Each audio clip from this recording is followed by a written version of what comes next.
and yet they cannot find me, you know. Hello. Hello, Assalamu alaikum. Wa alaikum assalam, Mr. Fawad Ahmed. How are you doing? I'm good, thank you. What about you? I'm still alive, thank you, Lord. Everything God is good, my friend. So I heard that you are a Quran only person, right? Yeah. Okay. And when you say Quran only, can you explain to me and to the audience, because we are live on YouTube already, and people they are listening to you and to me, what does that mean to say Quran only? Well, we believe in the Quran alone, as the Quran is the only divine source of religion and knowledge. And we disbelieve in the hadiths because it's a mixture of truth and lies. Mostly it's a lie. But isn't it the Quran a hadith itself? Yeah, Quran is a hadith. Okay, but you said the hadith is a lie. Hadith. That's the hadith of Allah, the authentic hadith. No. Okay, the hadith of Allah is collected by who? It's collected by none. It was written by Prophet Muhammad himself. Who told you that Muhammad he wrote Quran? Well, the Quran chapter 25 verse 5 says so. Chapter Quran what? Chapter 25 verse 5. Oh, okay. What the verse they're saying? Tell us, please. Yeah, let me check it for you. Just a second. Okay.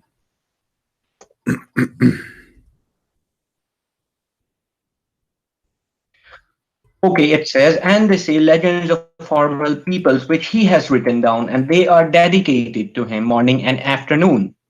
This is 525. Yeah, this is 25:5. Ah, 25. Sorry. Okay, sorry. Okay. Yeah. All right, because I never heard of in 25. I mean 525 saying that. All right. Other than that, what Prophet is writing in this verse, he's also reading in chapter 98. Yeah, but the verse you quote for me, my friend, it says the opposite. It says that this is a lie. So how you confirm the Quran for me? Yeah, I do understand. It does say that the kuffar say that, but whenever Allah quotes a lie from the kuffar, like the hands of Allah have are changed, like the Jew said, but Allah responds to that lie. Okay, so you are saying here because of what word make you believe that Muhammad he wrote the Quran? Well, he's also reciting from the pages as well. No, okay. Did he recite or he write the Quran? I want you to make it clear for me. He has written and recited both from the. All right. Both. So, but you are saying that you believe that Muhammad he can write and read, right? No, Muhammad can read and write. So how he wrote? How he wrote the Quran? Well, he could read and write. Okay, let me ask you. You said you don't believe in the hadith, right? Yeah, I don't believe in the hadith. How you come to the conclusion that Muhammad do not know how to write, how to read?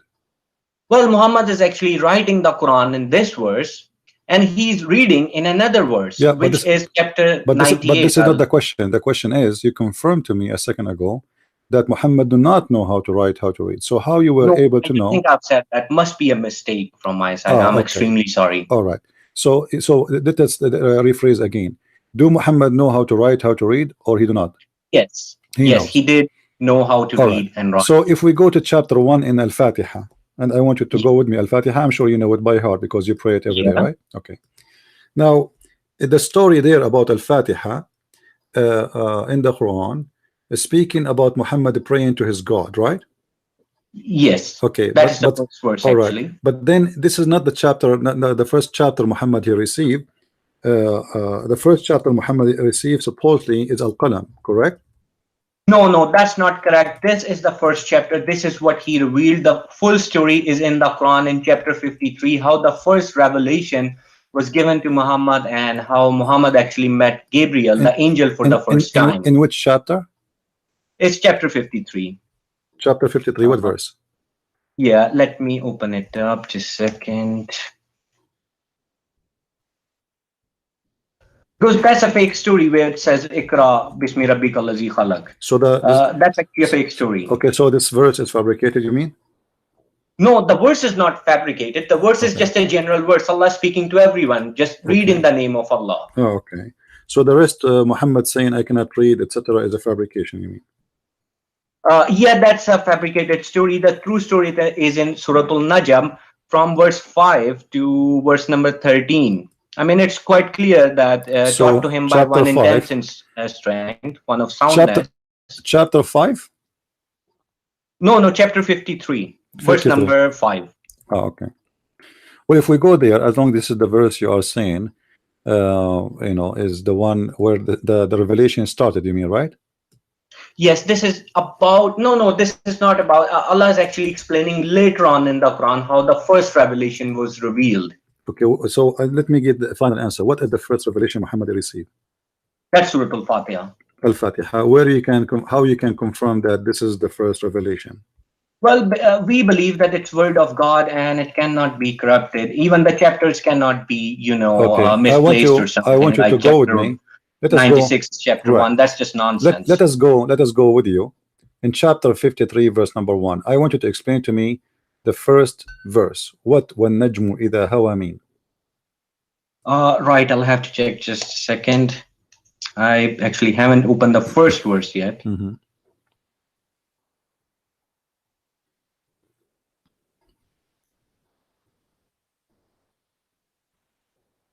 Well, it says by the star when it descends, and my Arabic is not very good. I'll be honest with you on this one. No problem. So what does that When mean? What What does mean? Yeah, The stars descend or goes down. What does that mean? That doesn't make any sense. Allah is just, you know, just like Allah, you know, says by the olives. What does that mean? You know, by the faith. That's how Allah is speaking. What do When you the mean? star Well, this is how goes Allah. down. You know, if you speak to me, and I say Yeah. by the rabbit, do you think I'm making fun of you? What do you mean? What do you mean? I say by the rabbit. Well, you can say You that. swear? No, you swear. No, I don't swear by the rabbit because the rabbit is not not a big value for me, and he's nothing. Yeah. So this is No, God. actually, what it actually so- means is the star descended. The star actually descended to Muhammad. The star was an angel. So the star is an angel? No, it's sort of a similarity. No, no, the no, way no, Allah no. explains The things in Quran and all. word. It says a star, and star is a star. So yes, star. so do the you angel seemed seemed believe like a star when it was in the sky. No, my friend. Muhammad saw it No, descend. don't assume. Where you get this story that angel is the same as a star? Is that from the Quran? No, that's So why you are not bringing this comparison between them? Star is a star. So your God Allah swearing by the star when to go down, and this is a very false statement because the stars doesn't go down. Remember, down where we are in the earth. Well, you can say meteorites and stuff. So Allah He swear by the by a little rock coming down to the earth. yes, you can say that. Why He do that? Well, to be honest with you, I don't know. Okay, so you have no idea. First question is gone. Your companion is neither astray nor being misled. What does that mean? That means he speaks the truth. Who is the companion? Companion is Prophet Muhammad here. It says your companion. Your companion. Yes, okay, who is your? God was speaking to people who is you in and that time, speaking to people that when Muhammad was among them. How you know he is speaking to the people, not to Muhammad? Well, my friend, Can I say that's how the Quran is written. No. This is no, my friend. Let me teach you some Arabic. In Arabic, is not the same as English. In Arabic, when we say, like you see here, you are reading the word you, right? And you can be used for a group and can be used for one person in English, right? In Arabic, the story is different. It says, "Ma dalla sahibukum wa ma gawa." It's one individual, all right? Yeah, one individual. Okay, one individual. Who is this individual? He cannot be anyone. Huh? Yeah. He have to be a specific person. Who is this specific person? Well, that's Muhammad according to our understanding. All right. Let us say it is Muhammad, as you said. Now, if we go in the verse after, it says, وَمَا يَنْطِقُ عَنِ الْهَوَى. What does that mean? He does not speak from hawa, his desire. Thank you very much. So how you refuse the hadith if Muhammad don't speak of his own desire? Because the only word Muhammad speak is the Quran, chapter number 69. So Muhammad never talked. So Muhammad, he never opened his mouth. Hold on. So Muhammad never opened his mouth in his life except Quran. Well, he did. He did. He actually has done stuff. Okay. How many? Just to be sure. People that bring me food and this and that. Mr. Fawaaz. How many times you pray a day? 5 times. All right. I want you to show me the verse in the Quran. It says you pray 5 times a day. Well, there is no such verse. You have to calculate But you said the no, verses from the Quran where it's no, where Allah no, says that no, praise no. Allah at this time, praise There is Allah at no, this there time. is no such a thing. The Quran in front of us. Show me where in the Quran it says you pray 5 times. Take your time. No, there's no such verse. I'll be honest with you. Okay, Where it so says you pray just 5 said times. It gives you timings. yeah, you just said you are Quran only, but yet there is no such a thing. If we calculate all those timings, it becomes 5. What timing? You just said there is no such a thing. No, but there is no verse that says pray 5 times. Okay, but it gives you timings. what the verse is saying in the Quran? How many times you pray? Well, if you calculate, it becomes 5. Don't tell me calculate. Let us calculate together. Where it says that we can calculate and we will get the conclusion if it's 5. In the Quran, my friend, open for me chapter 11 verse 114. It says وَأَقِيمُ الصَّلَاةَ طَرَفَيَ النَّهَارَ وَزُلْفَ مِنَ اللَّيْلِ 3 times a day. This is Quran. Well, because Allah speaks of regarding the little children, that they should ask your permission. My friend, this is not the question. Who care about the little children now? So Allah, He did not make rules for the children regarding the prayer. Never exists in the Quran. This is a verse about how He's speaking to men, to the Muslims, and establish the regular prayer at the 2 ends of the day and the approach of the night. How many the total according to your understanding from this verse? Chapter 11 verse 114. Just let me open it up.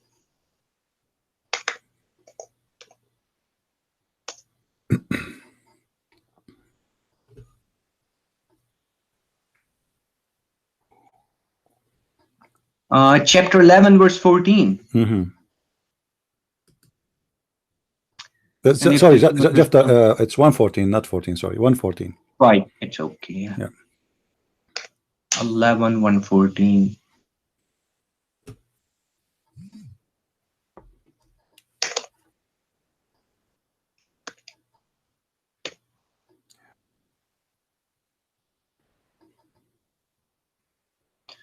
And establish prayer at the 2 ends of the day and approaching of the night. Indeed, good deeds do away with misdeeds.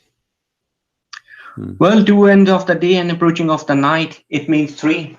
Okay, so how you pray 5? You can find similar verses where you can find additional salats other than this. Okay, like Salatul Wusta, the middle player. This is this is the middle wusta. The one is between. The one is between is the wusta. You know what wusta? Wusta is the one between. Yeah, wusta means middle. Middle, yes. But there's the middle is he just told you the 2 end of the day and the approach of the night. So this is the middle one. Okay, so where is the 5? There's no 5 in the Quran. So why you don't follow this verse in the Quran saying 3 times? Well, till next time I'll get all my verses ready for the 5 prayers. No problem. You take a note about this. Let us go to something else. Yeah. You do ablution before you pray, correct? Yeah. Okay, how you learn to do the ablution? Well, it's Quran chapter 5 verse number 6 that says so. How? Show me. Read for me. Let me find. O you who have believed, when you rise to perform prayer, wash your face and your forearms to the elbows, and wipe over your heads, and wash your feet to the ankles. And that's it. But doesn't say what you say, what to do, how to do it, right? No, it's just clear. Just wipe your head, just wash your feet till ankles. How many times? Just wash them? Not 2, not 3? Allah has given no time, so you just have to wash them once. Okay, so those who do 3 times, etc., those are wrong. They should no, that's just nonsense. Nonsense. Okay. And also, reciting stuff as well. Like some people recite Shahada, some Bismillah while doing wuzu till they finish. I mean, that's just too much. All right. Well, so now what we learn from you that you don't follow hadith, but yet as an example the Quran, at least until now we learned that the prayer is not accurate as a calculation for you. Now let me ask you, you heard of something called al-muta? Yes, I have heard, but I have not found al-muta in the Quran. What do you mean they don't find it? It says tamatta. Muta is there. It means enjoyment of worldly life according to the Quran, the word muta. What does that mean? What does that mean? It says muta literally means enjoyment. Yeah, but what it says in the verse, can you read for me the verse? Well, I don't have with me at the moment. The verse is quite simple, that the life of this world is just muta, enjoyment. Okay, it says, and those who you did enjoy them, you pay them their wages. No. That's a separate verse. What's I separate? have not seen such verse yet. It's in front of me in the screen. You can look with me. It says فَآتُهُنَّ أُجُورَهُنَّ, and pay them their Sorry, I wages. don't think I'm on your channel. You can okay, You're right. Let me open it up. let It's me showing me. give you a link. Let me give you a link in Skype. Hold on.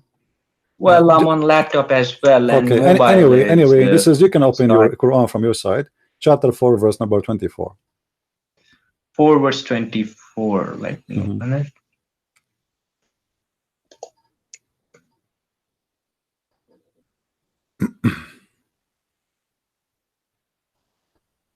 Yeah. So And why you want to pay? Right, Why you want to pay? right hand possesses the word mota. I don't think I've seen it in this It's verse. there. It says istamtatum bihi minhun fa'atuhunna ujurahun. Those who you enjoy of it, not even them. Bihi. Do you know what bihi? Do you know what bihi mean? Do you know what bihi? Do you know what bihi mean? Bihi. Bihi. Means Bihi is the bihi, same as it. This. Like Yeah, it's an object or a part. So what is the object or the part they enjoy in the women? What is the part you enjoy? Well, the word, I don't see the word mota here, to be honest. Yeah, my friend, it says there istamta. This is the muta. Istamtatum. فما استمتعتم به منهن فآتوهن أجورهن. So those who you did enjoy of it. Speaks of, okay. I agree with you. This word actually, the root word is mota and all. All right. But so it speaks of enjoying your marriage. So I'm fine with it. No, it doesn't say that, my friend. Look carefully. It's already the verses talk about marriage, and we do not need to repeat it again. And then it continues saying, who is the ones are lawful for you to enjoy them additional to the marriage? It's forbidden for you. It's forbidden for you. Hold on. It's forbidden for you women they are married, except if they are your slaves, which means if they are slaves, you can have sex with them even if they are married. Then he continues saying, and he allowed you whatever after that. So you seek with your money. Yes, I do understand what you're saying, but if you really look at these words, well, muhsanatu, what does the word mean? It does not mean married woman. No, it means married the woman. muhsana. No, muhsanat the same word is used for Mary as well, the mother of Christ. No. So the translators got it wrong there. My friend, no. Muhsanat is a married woman. Why it's forbidden for you then? Why they are forbidden if they are not married? It says forbidden for you, women who they are muhsanat. Single woman is not forbidden, right? I have to go into the context. I mean, I had trouble with this verse as well, understanding, but it does not speak of married woman at all. First of all, the verse before this, it actually convinces you to marry such woman. Marry whom? What? Muhsanat. No. It's forbidden for you, my friend. How you want to marry someone she is forbidden for you? It says forbidden for you. This is what it says. Read carefully. You can read any translation. What the translation you are reading? Well, I'm reading the English translation, Sahih International, and the Arabic as well. Okay, so is that the translation you like, Sahih International? Well, that's what I normally go with. Yeah, but don't tell me normally. I want you to tell me which one you accept. I don't really accept any, to be honest. So what? I mean, just for my friend, are we going to play games? I don't accept any. You are a Muslim and you go Quran by only, but you do not know Arabic. Well, you do not know. So how you know? Okay, you are a Quran only now. So all your religion is based in the Quran, but yet you cannot trust any translator. So how you will get the answer for what you believe in? Well, we can try with the Arabic. I don't see the word, But you do not speak Arabic, my friend. What do you mean can try with the Arabic?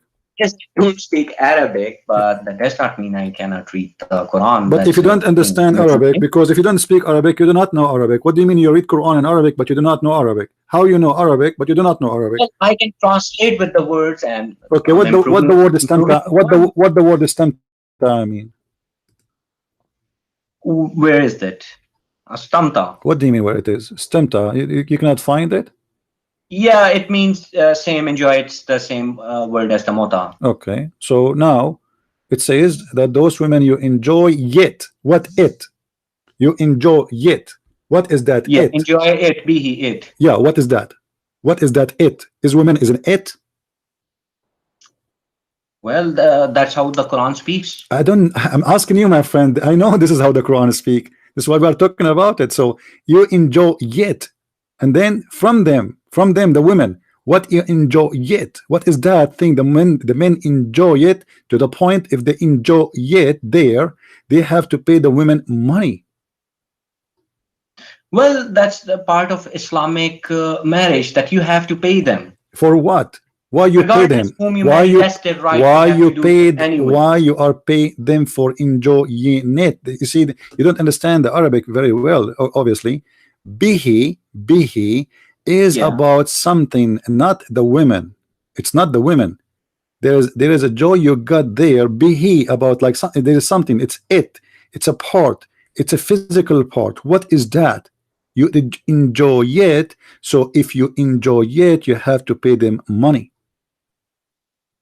Yeah. Okay, what is that? Her hair, her eyes, her fingers, what you enjoy it, and if you enjoy it, you have to pay her money. Well, that does not mean muta My at all. The verse speaks of marriage, and that's your understanding of the verse. And I don't have anything against you. That's your understanding. My understanding is different. This is not my understanding. This is understanding of 1.5 billion Muslim. Well, it's their understanding, then I don't go with them. Oh, okay. So don't tell me then this is my understanding, because we can go right now to all Islamic interpretation. They will tell you this is what it means. This is about the Prophet. He allowed the muta. Well, I reject the interpretations as well. No problem. But now you are giving me your interpretation. So how come you reject? I understand you refuse the hadith, but now you are giving me your own interpretation. How you can confirm that this is not about muta when it says istamta'tum?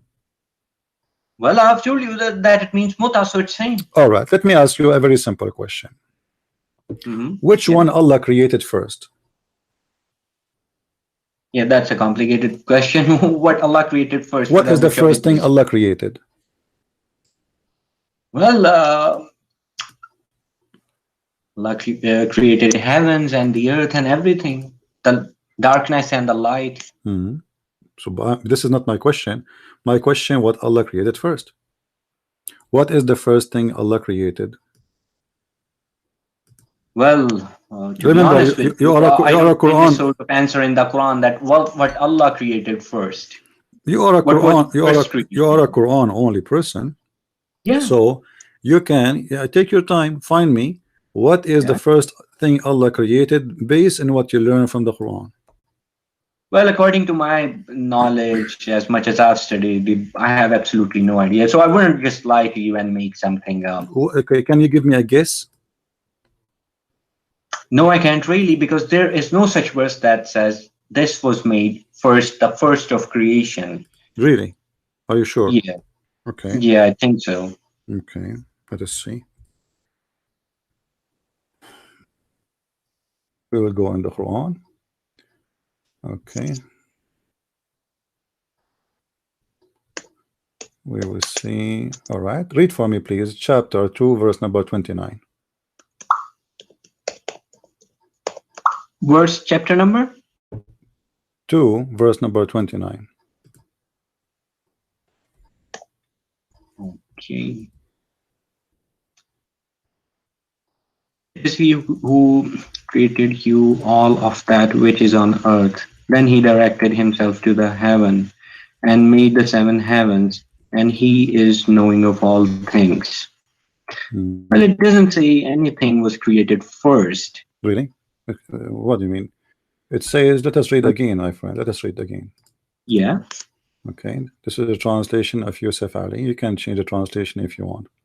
It is he who has created for you all things that on earth, moreover, or he designed and he comprehend the heaven. Which one finished first?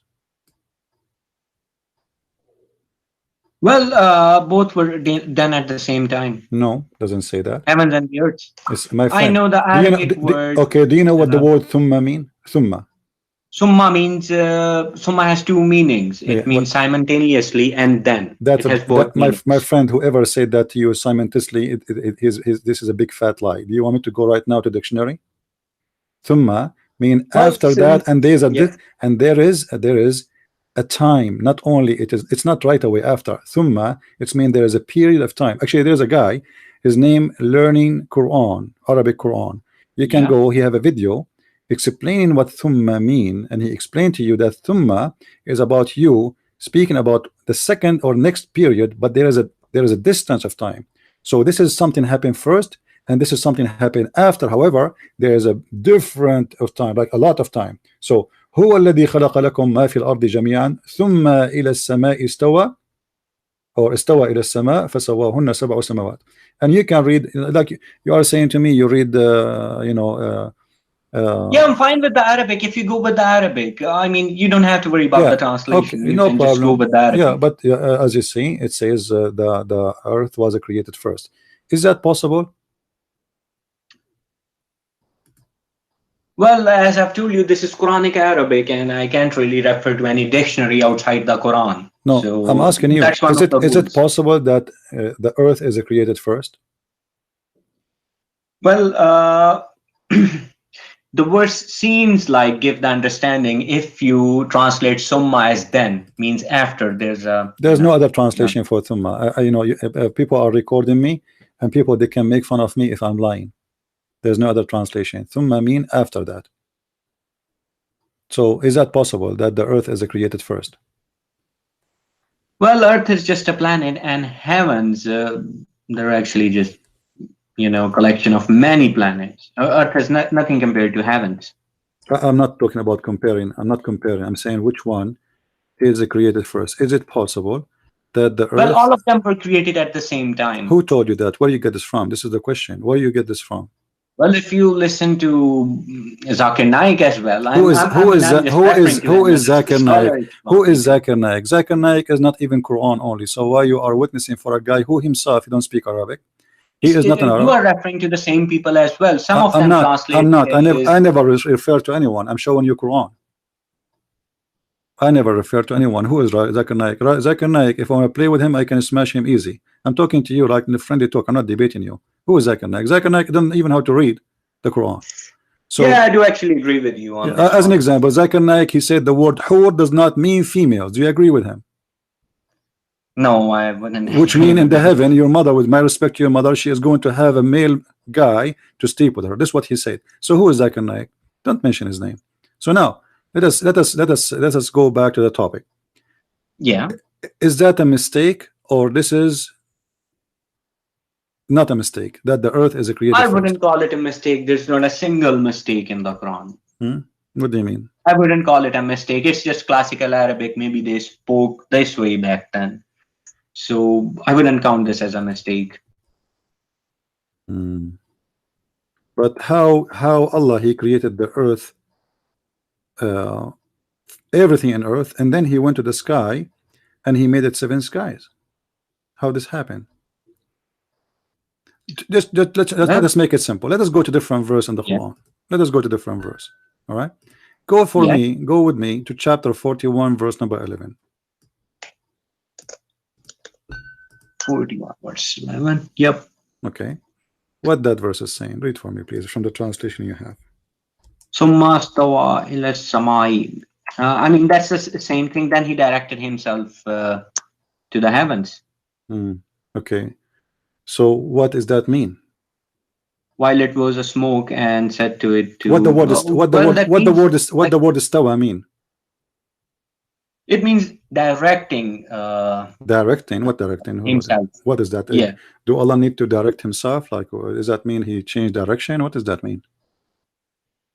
Well, of course, Allah's creating has to be a direction. What do you mean? Well, we don't know. To be honest with you, I have no knowledge. Okay, so until now, all the answers we got from you, unseen, so I can't really answer these. Okay, I want you to read for me then. Let us read the verses there, because I asked you to read 41 verse number 11. So let us read from verse number 9 all the way to verse number 12 or 14. It's up to you. You can read 10 verses before, 10 verses after, so you don't say I am misquoting. Feel free. Yeah, I do actually know what you mean. Yeah. So what this verse, this chapter is talking about, starting from verse number 9, if you wish to go before, but the topic before have nothing to do with this. So from verse number 9, it's speaking about how he created the earth. Is that correct? Yeah. Okay. Translate for us and explain. A second, let me open 41:9. Which verse you want me to start from? 9. Verse number 9. 41:9. Yeah. Say, do you indeed disbelieve in he who created the earth in 2 days and attribute to him equals? That is the Lord of the worlds. And he placed on the earth firmly set mountains over its surface, and he blessed it and determined therein its creatures. Sustenance in 4 days without distinction, for the information of those who ask. Okay. I mean, if you look, you can, if you translate summas, then you can just, Allah's finish explaining them. Okay. Explaining that those who ask that how the earth was created, and Allah's finished. Then Allah says, then He directed Himself to the heavens. Okay, so that's when you start. So Allah explaining all over again when it was a smoke. All right. So based on this, who is Allah created the earth first or the heaven first? And in front of me, created simultaneously. No, my friend, it says there clearly. You see, this is a Muslim translation I'm using. Then he rose over istawa towards the heaven when it was a smoke. So in that time the heaven was a smoke, there's nothing, and said to it, and to the earth, come both of you willingly or unwillingly. Yes, Allah is repeating Himself again in much detail when it was a smoke. My friend, okay, let me ask you. Let's make it simple. Let's make it simple. Look, hold on. In verse number 10 it says, He placed therein on earth firm mountains. Correct? Okay. Yes. When the earth was having its own mountain, and then in the top of that He blessed it with all measures, which mean grass, substance, trees. All right. During this time the sky was a smoke. Do you agree? Yes. Okay. That means there was no stars. Yes, there were no stars, just smoke. In the stars there's smoke? There was just smoke, and stars were created from smoke. Yeah, but the stars was created after the trees and the mountains, correct? No, after the creation of stars, earth and heavens, then the creation of life was. No. You see, in verse number 10, my friend, listen carefully, watch carefully. It says, He created the earth in 2 days. And then He placed therein on earth firm mountains from above it. Yes. And then He blessed it with all measured therein its substance, which means substance is the trees, grass, etc. Yeah, substance. Okay. In 4 days. Okay, now we have 2 days plus 4 days. Then He continues saying, and He rose to the heaven. No, He does not continue. That's the problem. Summa istawa. Allah is finished with the previous. Then Allah is explaining again the cycle, the full cycle.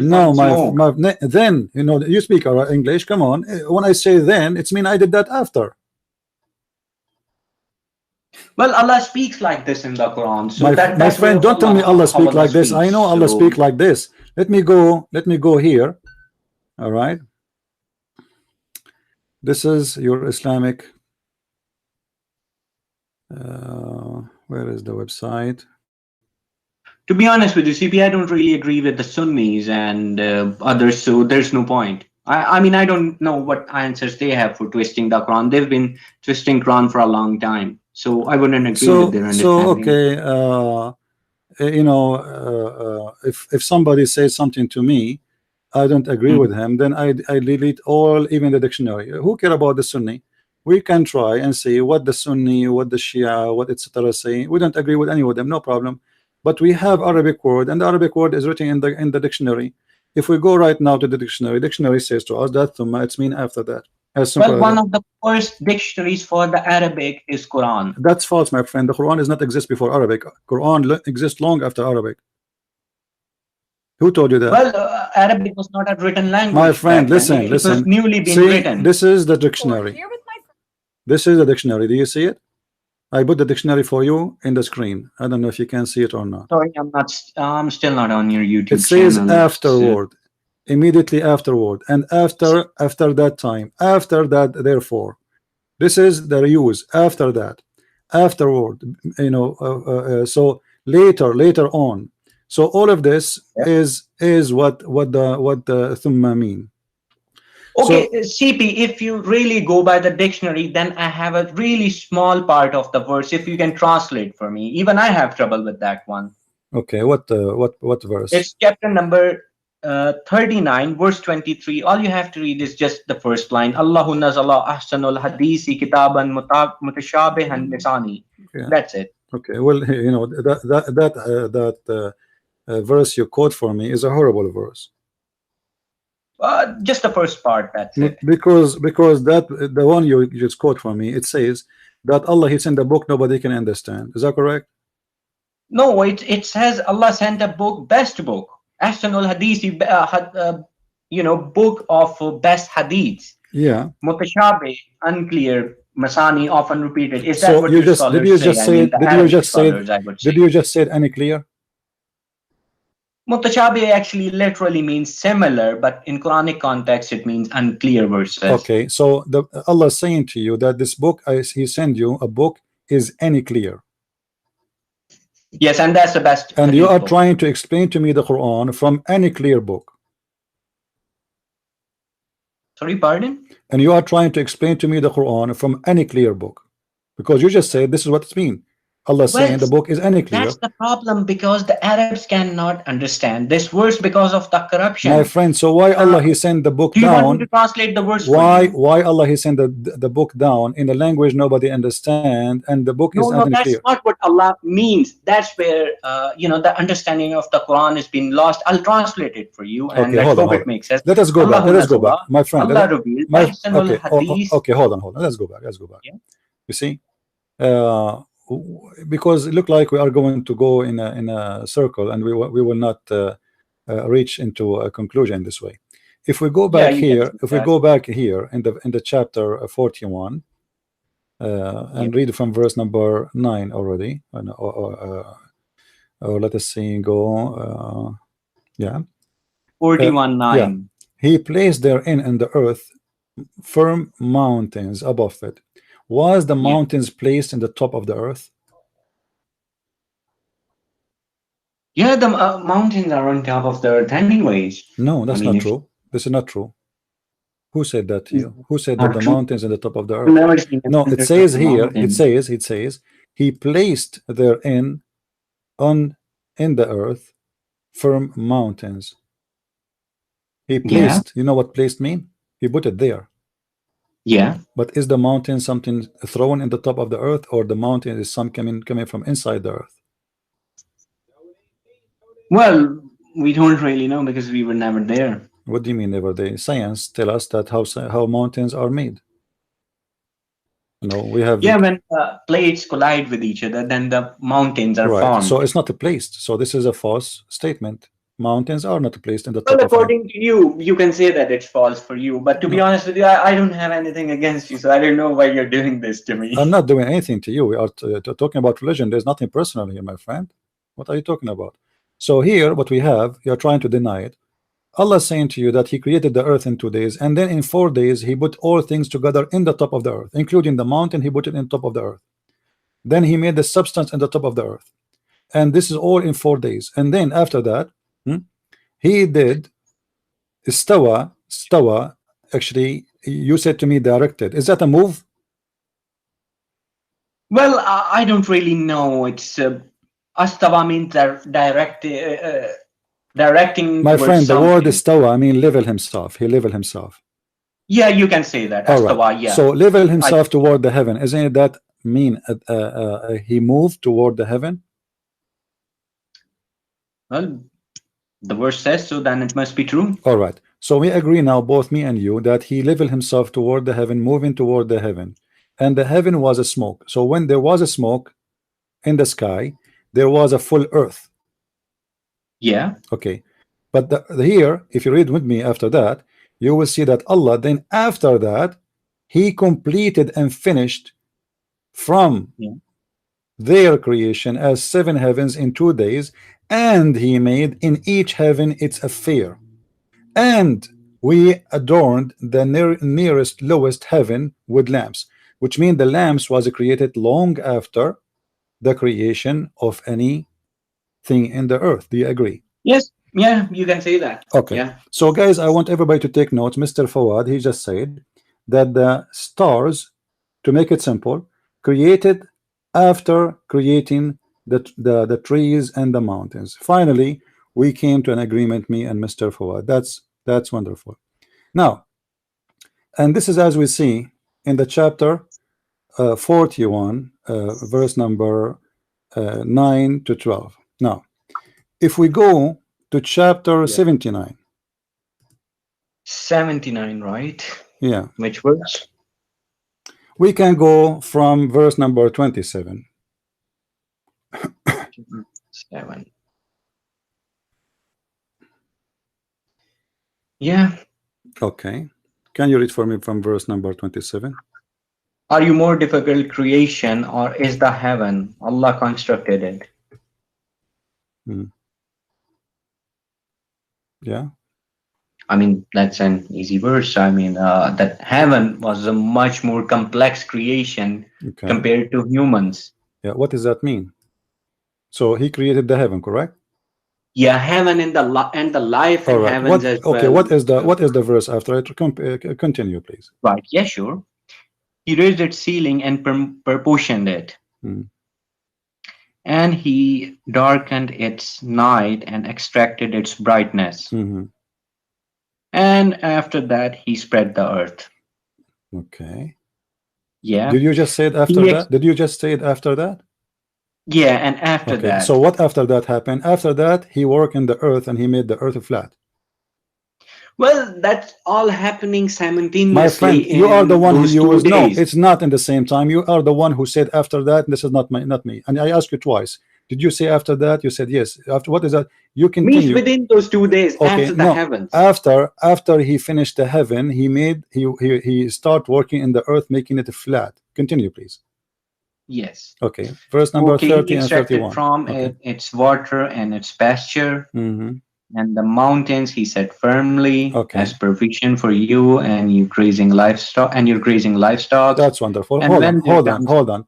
2 minutes ago, I asked you, do you agree that the stars are created after the earth is finished and the mountains and the trees? You said yes. Everybody is my witness. This chapter here, and you are the one who used the word after that, not me, saying the opposite, saying he finished the sky, he finished the stars, he finished the perfection of the sky, and then after that he made the earth flat, and then he put in it all the moisture and pasture, which means grass and trees and etc., and he placed the mountains. So this is a total contradiction for the other chapter we read in chapter 41. Because remember, you are the one who said to me, and you agreed, that the stars there is created after the earth is having mountains. Well, the shining stars, the lamp ones, they were the ones created later on. My friend, there is no shiny star, there is no dead star. I ask you, there's no stars. I said to you, is the sky at that time is a smoke? And then I read for you the verse. The verse says, and then we decorated them with lamps. So lamps is created after the mountains and etc. And you agree with that. So now what do you mean shiny star? There's a star, there's a stars there, they are not shiny, and stars is a star. So yeah, but listen, he said decorated your God even never spoke about stars. They are not shiny. All the stars are shiny. So listen carefully. Well, not every planet in the heaven we don't want to be hypocrite, my friend. Be honest with yourself. You just proved to us from the Quran only that the Quran is a crazy book, because look here, according to this chapter, the last thing Allah he did, he placed the mountain in it. In the other verse we showed you, the mountain was finished before he put the substance of the earth. Here he finished the substance of the earth and then he put the mountains. But this is all happened after he finished all the perfection of the heaven. But in the other chapter, the heaven was just a smoke, and then after that he leveled himself, and you are the one who said you agree that he leveled himself in the direction. You said that. So he moved himself, he leveled himself toward the heaven, and at that time it was a smoke. And I ask you, do you agree that the verse here saying that then he created the stars, the lamps? You said yes. I said to you, do you agree that the stars and the lamps are created after the creation of the substance of the earth and the mountain of the earth? You said yes, and everybody is my witness. This is recorded. But in the other verse we are reading in chapter 79, it says the opposite. It says that Allah He did finish everything in the heaven, made it in a perfection. That's it. And Yes. then it's night doth endure and darkness and splendor. So now we have day and night. We have stars already. And Right. then he says, and the earth we made it flat, which is another mistake because the earth is not a flat. And then after that we created the trees and the flowers and the grass and etc. And then after that we put the mountains fixed in the top of the earth. This is total opposite order from chapter 79.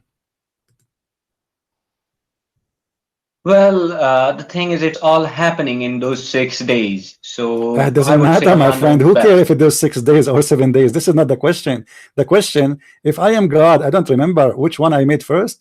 So I say 2 chapters. One of them saying I say the stars are done at the end, and the other chapter I say the stars are done before the earth, and then after, and the last one became the mountain. In the other verse 41, the first thing Allah He made in the earth after He created the earth, it was the mountain. Read really carefully. He Well, to created be the earth. honest with you, we don't know what the word earth really means. Earth could mean the earth on this planet or the earth of Mars. What do you mean? He's maybe talking the about earth of our earth, my Pluto. friend. Muslim The don't list believe into goes on. earth. Are you saying to me there's Allah is talking about to other earth? Many other planets, they all have earths. It doesn't. I want a specific answer. Don't please let us not play games. Is Yeah, Allah sure. speaking about our earth or different earth? Well, that's a complicated one because I'm not. This is not a complicated one. You are trying to avoid the answer. I'm asking you. I will repeat again, please. Let us be honest. Yeah. Is Allah speaking about this earth in this chapter, or He is speaking about different earth? This earth as well as the other earths in paradise as well, because paradise is also an earth. Okay, my friend. So could be those as well. But the Quran says clearly that Allah He created for you, and the substance for you, and the trees for you.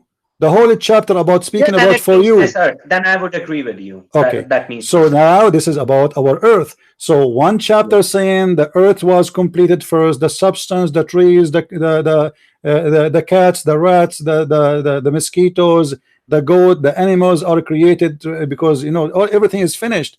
Then after that, Allah He went to the sky, and the sky was a smoke. So after He finished the smoked the sky, made them 7 heaven, then He created lamps. Those lamps are the stars, and not only that, Allah He confirmed that the stars are located in the lowest heaven. Lowest heaven? Yes, which mean that there is no stars in the 2nd heaven or 3rd heaven. Now this lowest heaven to what?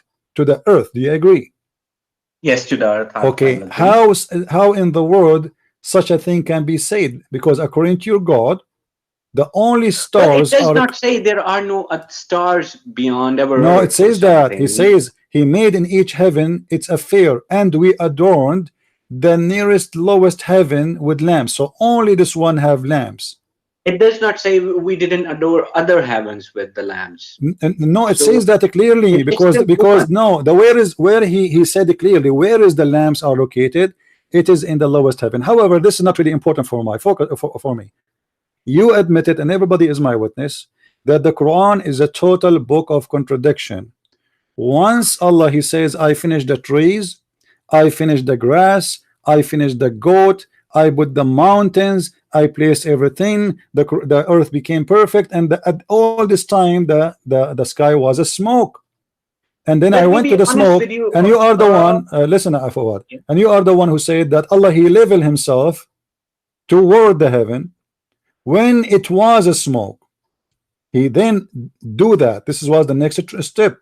And you are the one who agreed, and everybody is my witness, that the lamps was created after the trees and after the substance, correct?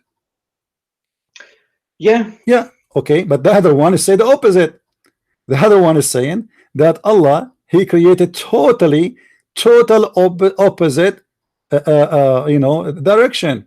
It says that He perfected the heaven, He built it, and He put it in its order, and then He made the dark and night, which mean the day and the night. We have stars. And then after that, and you are the one who said to me the word after that. He spread the earth, so which means he started working in the earth after he made the day and the night. Yeah. That's the total contradiction. So how you can answer? How you can? I'll be honest with you. That's your understanding, and I'm fine. This is not my understanding. This is your understanding. This is your understanding, my friend. This is your understanding. I just made you say it from your own mouth. You are the one who understands it this way. This is not my understanding. This is your understanding. So please let us be honest. It is you who agreed, and now you agree again. You say yeah, yeah, yeah, and then at the end, after you say oh yeah, yeah, and you say to me this is your understanding. I mean, this is not even fair. You know, I don't know how old are you, but we need to speak as an adult. This is your understanding. You are the one who said to me, and after that he made the night dark. He made dark night and day, and after that he spread the earth, and after that he put the substance of the earth, the grass, the tree. So according to this, and after that he made the cattle, and after that he made the hills and the mountains. So as you see here, is a messed up book. How in the world you are a person who follow Quran only, and you accept to believe that this is not a book of corruption, but yet you say the hadith is corrupt? The only way for this to be from God if this book is corrupt. Well, I will not comment on something I have not seen with my own eyes. Did you see Muhammad? You see now we are playing games. You are not commenting in something you did not see with your eyes, but a second ago you were sure that the Quran is a book of God and it's enough for you to get the complete understanding. And now when we made you give answers, you are the one who told me that yes, I agree with this, that Allah created the substance of the earth and the mountains of the earth before he created the lamps. You said that, and then you are the one who said, well, yes, look like I agree with it. It's Allah here saying that he finished the sky and he made the lamps and the lights and etc. And then after that, and you are the one who did read for me the word after that, not me, he worked in the earth. How that can happen? God will not make such a stupid mistake. I know what I created. Like imagine you asked me yesterday how you build your house. I said to you, well, I have the columns first, the basement, and then I put the roof. Second day I said to you, no, I finished the roof there first, and then the basement, and then I put it's totally the opposite. So you know, I choose for you this verses because this is very easy, and I'm sure you know that's you. This is crazy. You know it in your heart. You are just trying, as a Muslim, how I can escape this.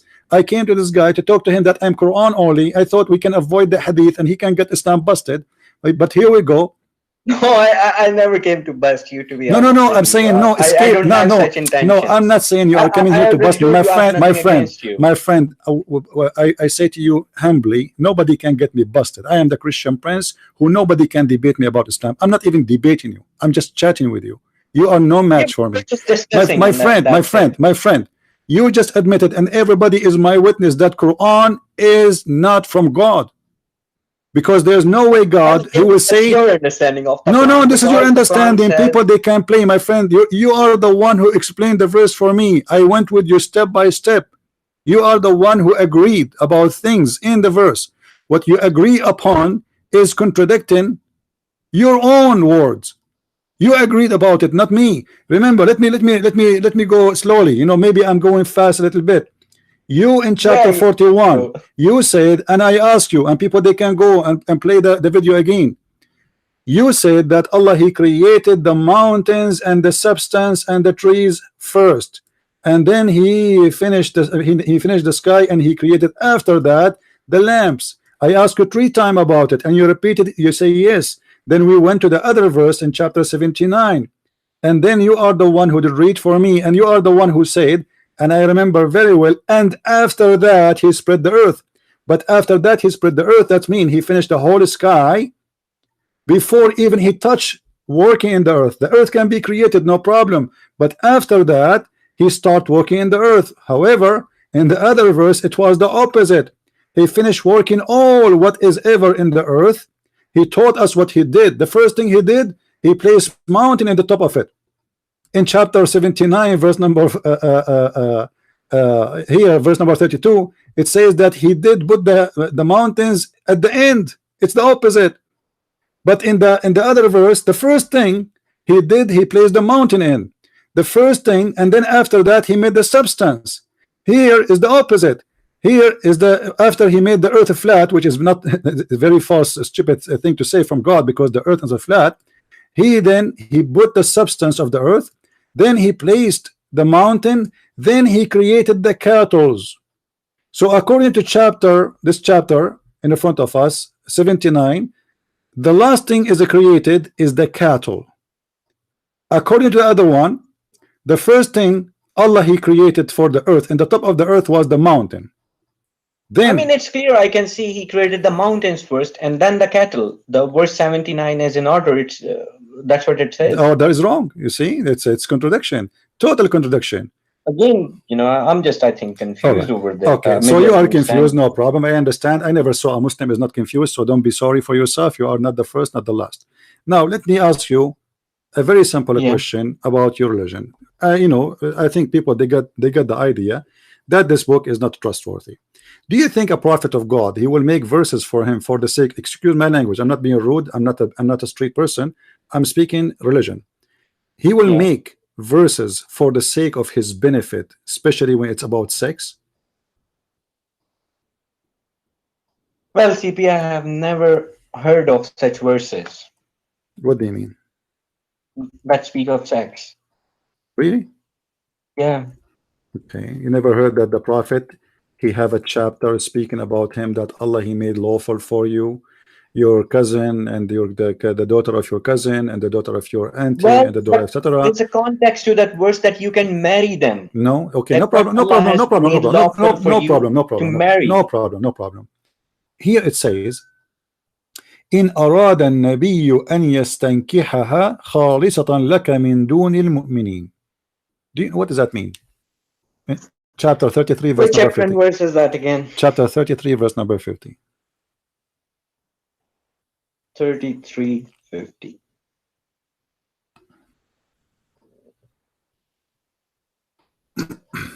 We have made lawful for you your wives to whom you have given their due compensation, and those your right hand possesses from what Allah has returned to you, and the daughters of your parental uncles and the daughters of your parental aunts.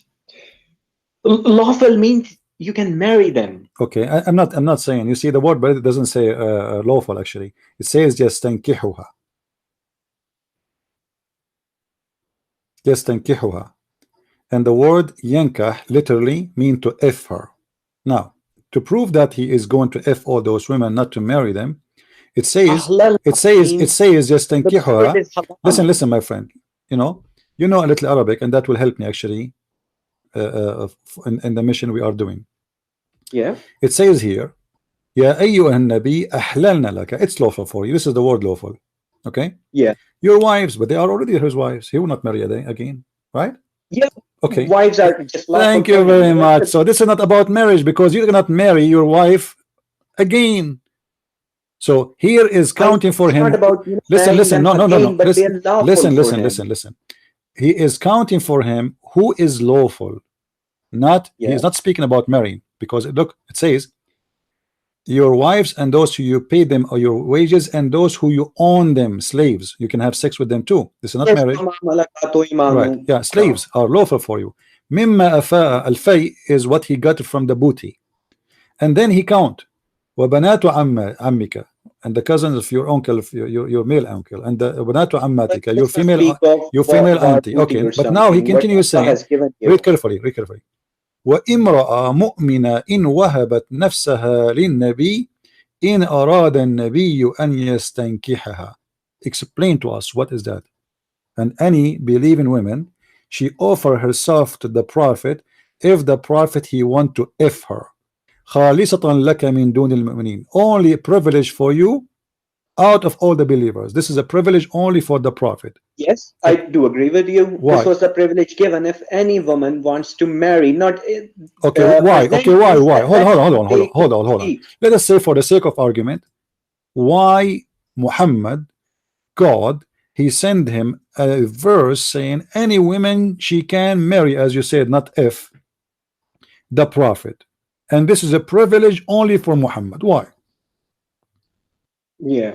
Why? Well, if you read the verse, same chapter 33:52, if you just come a little down, it says, not lawful for you or any additional woman after this. Allah has also forbidden him after that. Forbidden him from what? Forbidden him from marrying what he already had. That's it. He No, will have it to doesn't. live. It doesn't say. It doesn't say marry. It says exchange. Well, exchange means divorcing. No, my and, friend. My friend. No, you see. Look carefully with me. You just said that Allah, He said to Muhammad, any woman she can offer herself to the prophet, and this is a privilege for the prophet. But Muhammad here is saying to you that nobody can exchange his women, which means nobody is going to take him from. You cannot marry the wife of Muhammad. Do you agree? Yes, I agree. Okay, why? Why I cannot marry? As let us say Muhammad, he passed away. I am a Muslim. Like mothers of the believers. So why Muhammad he want to marry the mother of Jesus? Where does it say that? Ah, I forgot. You don't believe in the hadith. But hold on. Yeah. Hold on. So those who you Muhammad marry, nobody after you can touch them. What is the logic of that? Because they are like mothers to the believers. Who are mothers? They are not my mothers, my friend. She is a woman. She is not even my cousin. What make her a mother for the believer? Simply Muhammad is very jealous man. No. You have to be honest here. This man, he want to own those women. Aisha, she was a child when Muhammad he passed away. Why she cannot marry a woman? She don't.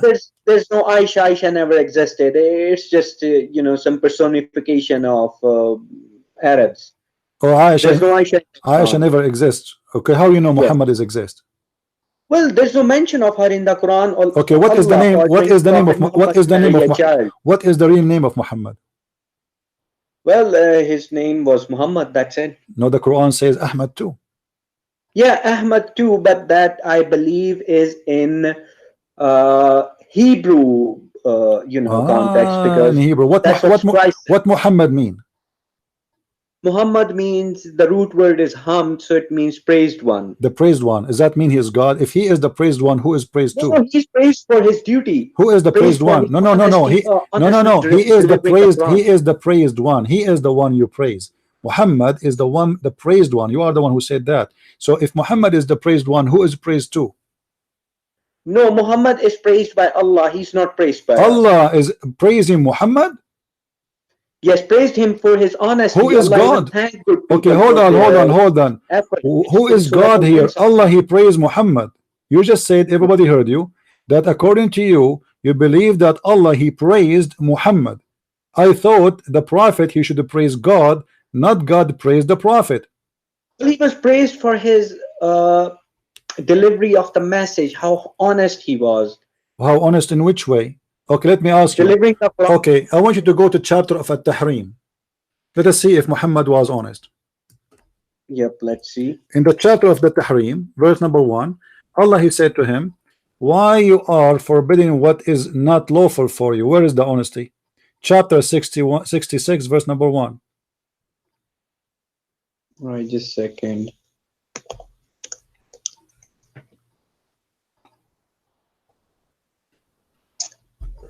Yeah, why was he forbidding?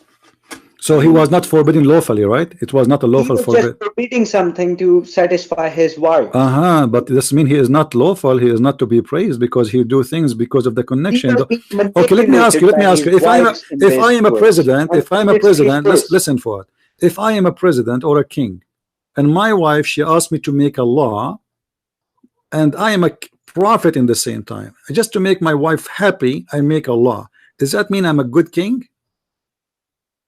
Well, that's his personal affair. That's personal between him and his wife. This is not between him and between his wife, my friend. Allah is involved here. Don't you see Allah is upset? Don't you see Allah is upset? Allah is saying to him, not his wife, why you are forbidding things I made lawful for you? Is that correct? Yes. Okay. So you just said that Allah is unhappy with Muhammad because of his action here. Well, it doesn't mean Allah is unhappy. Allah does not want. So why he is saying to him, why you are forbidden? What do you mean he is unhappy? If I say to you, why you are forbidden what I made lawful for you to make your wife happy, that mean I am not unhappy? I'll just might agree with you on this one, because Okay. Muhammad was a human Then let me being. ask He you. made mistake. Who made a mistake? So let me ask you then. Yeah. This verse is about what? This is something about his personal affair or something. What he was doing? Well, that's his personal affair. It's about why the regarding personal something affair. Okay, now the about personal affair. God. See, this is not personal no more, because now this is in the Quran. Allah himself is speaking of it, and now you as one of a billion Muslim reading it and try to understand. So it's not personal affair no more. So we need to know what is happening, why and what Muhammad he forbid. It's not lawful for him to forbid. Do you know?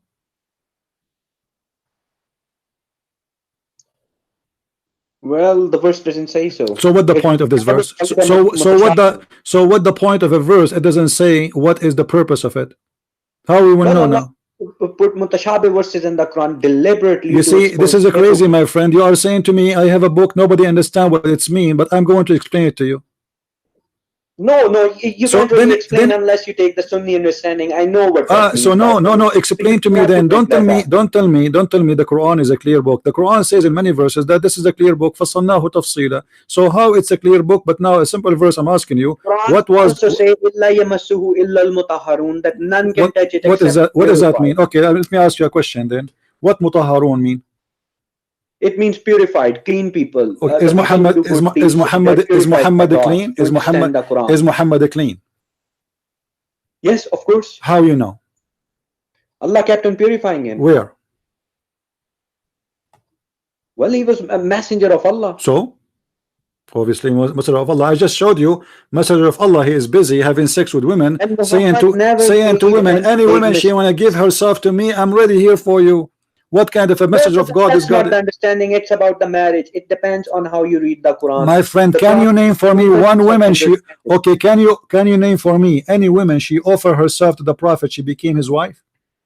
From those women, name for me one. It's not mentioned in the Quran. So why you are saying Allah purify him? This guy obviously he's taking advantage of himself being a prophet, saying to the Muslim women, hey, any woman she want to offer herself for me, come to my bed. Well, already he have many wives. Why he need to do that? The Muslim women, they don't have men to sleep with them, so Muhammad is doing the rooster job. Why I need to say? Don't give me a reason. No, my friend. What marriages? I mean, the guy he have 13 wives already. What marriages? He's not short of women. And why Muhammad have 13 wives, but the rest of Muslims can have only 4? Why the privilege of your prophet is about sex and money? If I am a Muslim, listen. Allah can do whatever He wills. Yeah, Allah can do. How we know that this is not the will of Muhammad? Obviously, this is the will of Muhammad, not the will of Allah. Because that's your understanding. And no. It's a proven easy. It's a proven easy. When you make a privilege law for you, it's mean you are creating the law. Muhammad is not above mankind. He is supposedly a prophet and a servant of God, not someone taking advantage of the vagina of women. Him. I mean, that's fine. What is Allah selected him to sleep with the women? Is that his job? Is it enough for him to have 13 wives? Why he need a verse to say is any woman she can open her legs for him? What is the point of this? And what Muhammad he accomplished with this? And what the Muslims win from this? And why it's a privilege for Muhammad? What about we say any Muslim woman she want to offer herself to a Muslim? It's your understanding, because it's not my understanding. I'm asking you. It's not my understanding. I'm asking you. If I say now we have in this YouTube, like let's say 500 people listening to me, maybe 250 of them they are women. What do you think if a Christian prince says any women she want to, God he told me, any women she want to offer herself to me to sleep with me, this is a privilege from God only to me. Shouldn't you ask why? Marry is the right word. My friend, he have 13 wives already. He have 13 wives already. Why he need to make and why Allah listen why Allah is concerning about women offering himself to the Prophet? What is the business here? This is Islam about worshiping Allah, or is about satisfying the desire of the penis of Muhammad? I have a small question for you, if you can allow me. Sure, go ahead. according to your Arabic knowledge, Hmm. first of all, let me say something that you have to know how to read the Quran. I mean, it's not like just any other ordinary book. I'll ask you a simple question. Okay, According teach to me, your knowledge, teach answer me how to read the What Quran. does zakat means? What is that? Atuwa zakat. Atu zakat. Aqimus salat wa atuwa zakat. The Quran says. Okay, well, let me tell you what the zakat mean. Depend what you are paying to who. At the end of the day, the zakat is something you pay to Muhammad. Is that correct? No, what is that literal translation of the word zakat, and what is the First root of all, word? the word zakat is not an Arabic word. This is a Hebrew word. Muhammad, he stole it from there. The Christians in their Bible, you have a duty to pay 10% of your income to the church. Muhammad, he wanted to copy the Christian and the Jews, so he put that word in his book. However, Muhammad, he abuse what is called charity to make it for his benefit. Again, as an example, if you want to see the Prophet of Islam, is it true that you have to pay him before you see him? Well, it's not a must duty. What? It's not must that you don't really necessarily have to pay him. Even if you don't pay, that's fine to see the Prophet. Okay, hold on. I am not a prophet. I don't claim even to be a good guy. I am here for free. You are talking to me, you don't pay me. People listening, they are not paying me. So who is the prophet of God, and why I have to pay him in order to see him? I have asked you a simple question. What does zakat I answered mean? you. Are you deaf, my friend? I told you this is a charity you have to pay, stolen from the Bible word. This is but you Muslims yourself, you do not know what the zakat. What is the percentage of zakat? Do you know? Well, just a second. Let me. What is the percentage? You are the one who opened the topic. What is the percentage of zakat? There is the percentage. Allah says, pay khair, pay the best you can. No.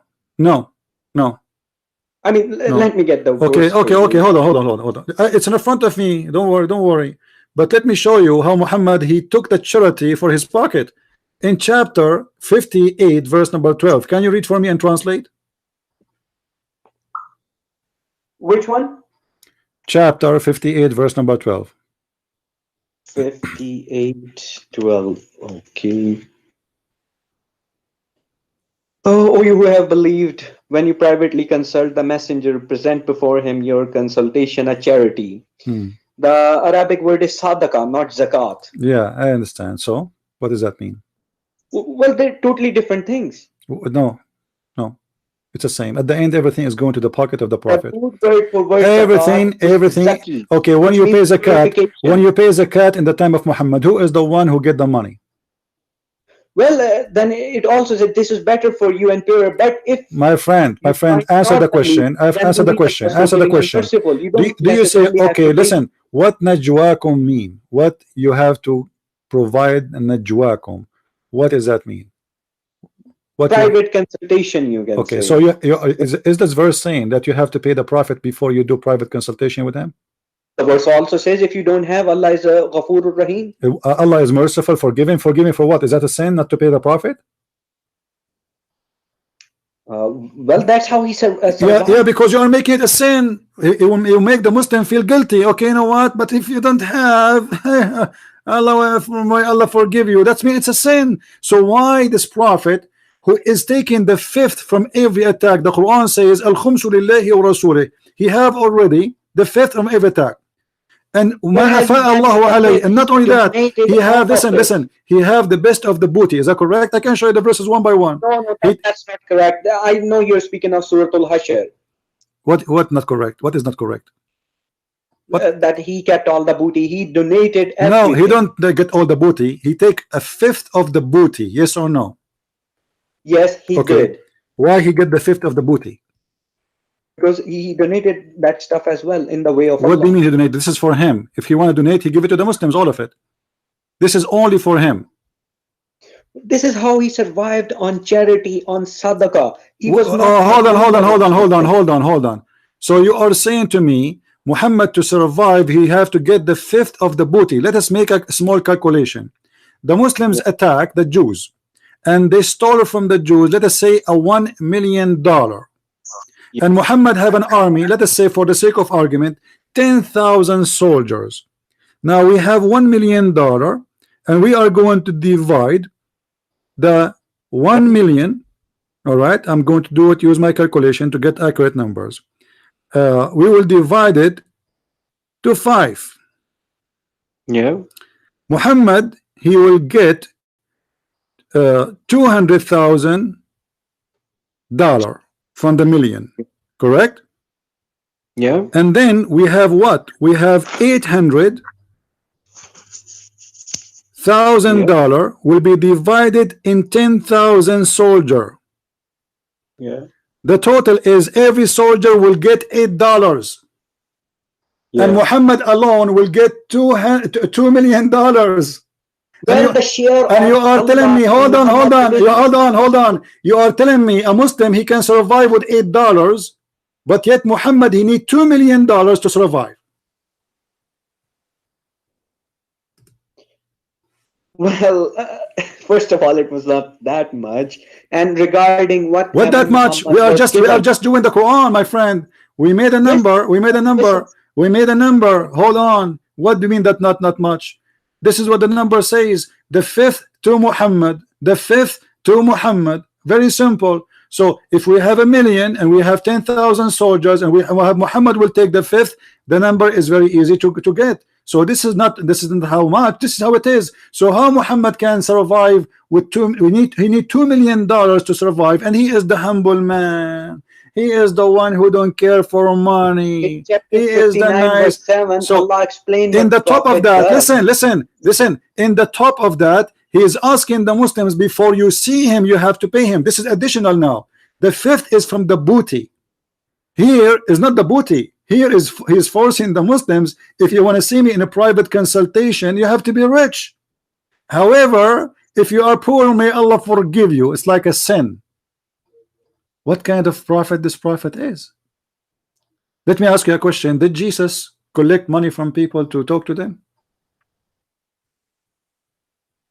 Well, since it's not mentioned in the Quran, so I will not Okay, comment. why the Quran did not say Moses collected money to do private service, Jesus collected money to do private service, Abraham? Why only Muhammad, he is collecting money to just to speak to people? Why? Well, if you speak of Moses, Moses was also asking for food and stuff. For food, for who? For who? Asking people of the city for What? food and drinks and stuff. For what? So- For who? That's in the Quran when he went with that guy Al-Khitr. I don't know what his name My is. friend, When they were on a thank journey. you for mentioning this story. Hold on, guys. This guy, Mr. Fuad, is a treasure for Islam. He is the best of all of them. He is the one, he is leading the conversation. Let us go there. So now, as long you mentioned the story of Al-Khidr, do you really believe in the Khidr story? Yes, I do truly believe in it. Okay, what the story of Al-Khidr is about? Well, Moses actually wanted to meet the true worshipper of God, the true man of God, who was actually given judgment. And he met one. Who is that one? Well, the name is not really mentioned who he really is. So how you mention the word Al-Khidr if you don't believe in the hadith? It just says somehow, and people think that his name was Al-Khidr. No. You just made a mistake, a horrible mistake. You are a person who don't believe in the hadith. How you know that this is Al-Khidr? And his name is Al-Khidr. For the sake of conversation. No, this is not the sake of a conversation. When you say to me his name is Al-Khidr, it's mean you are sure, and this is the name you agreed upon. No, I'm not sure. No. So you are not sure. Okay, guys, he is not sure. By my No. witness, he is not sure. Okay, we solved the problem, so he is not sure. Now let us go. So Moses, he wanted to meet someone. He is what? Who actually possess sound judgment. Sounds just, what does that mean? I mean, he can judge Judge what? whom to kill, whom maybe not to kill, what to do, what not to do. Okay, in the story there, it says that the Moses, he have with him a fish. Do you know the story of the fish? No, that's not a Quranic story, I believe. Really? Are you sure? Yeah. You are sure? No. He actually forgot his fish or something. I know that story. Yeah. Okay. So what is the story of that fish? Well, I don't really recall that one, to be honest with you. Okay. Do you believe in this story? Yeah, I do. Okay. Maybe you can mention and I All can right. recall. Is it true that this story, after it was dead, became alive? Maybe it never died. No, Allah, he told him to take a fish with him in the basket. This Yeah. fish is going to stay alive in the basket, going all the way from Israel all the way to Bahrain. Well, it could be a lungfish or something. They do actually survive. Oh, okay, I see it. Maybe it's a golden fish, my friend. No problem. Okay, so now Moses, he went to meet that guy who can make judgment. Did he meet him? Yeah. Okay, how he met him? Well, I'm not sure. I'll have to go through the story again. Well, you can go to the story right now. You know, go to chapter Yeah, 18. sure. Go to chapter 18 and read for me from verse number, if you want, verse number maybe 61 61. or verse number 60 for better understanding. But when they reached the junction between them, they forgot their fish and it took its course into the sea, slipping away. Hmm. So when they had passed beyond it, Moses said to his boy, "Bring us our morning meal. We have certainly suffered in this, our journey fatigue." Hmm. He said, "Did you see when we retired to the rock? Indeed, I forgot the fish, Hmm. and none made me forget it except Satan. Hmm. And I should mention it, and it took its course into the sea amazingly." Hmm. So what does that mean? What does that mean, Mr. Quran only? What do you understand from this? Well, the fish went back to the sea. Look, you see, don't you agree with me that this is the most stupid story? What does And that in mean? the word, the Arabic No, word no, my is friend, ajaba, no, which no, no, means no, no, my weird. friend. What I learned It's from a miracle of God as listen, well. listen, Fuad. What I learned from this, I mean, when God he speak to me, he teach me something. A guy he go and he took with him a fish, and now the fish is missing. What we learn from this? That Allah can do anything. Allah can do What what do He you mean? wills. I can miss my fish too. What does have to do with Allah? I missed my fish in the other day. In the other day, I have two sardines with me. I opened them. I went to the kitchen to get to get the bread. I came back. I found the sardine is missing. Why? Because a cat jumped in and ate them. This is Allah can do everything. What does have to do with this? What we learn from this story? Nothing. What is this? What is that? What does that mean? A guy, his name is Musa. He went in a trip. He had a fish with him, and now the fish is lost. So, what do you understand from this? I'm asking you. You are the Muslim. I'm the Christian. You are the Quran only. Explain to me. What does that mean? The fish went back to the sea. Okay, and what does that mean? That means, I mean, that's just a fact that happened. I mean, that's I mean, a my true friend, story. what do you mean Story that- fact? It happened. Allah is supposedly telling us the story about the wisdom, an amazing story. This is a story is not even good for a cartoon. What do you mean, No, Musa? Allah said that Allah can help the fish go back to the sea. Really? It doesn't say that. It says the shaitan he did that. Shaitan made him forget. Okay, who is the one who moved the fish? Pardon? Who is the one who made the fish go to the sea? Could be Allah. Why?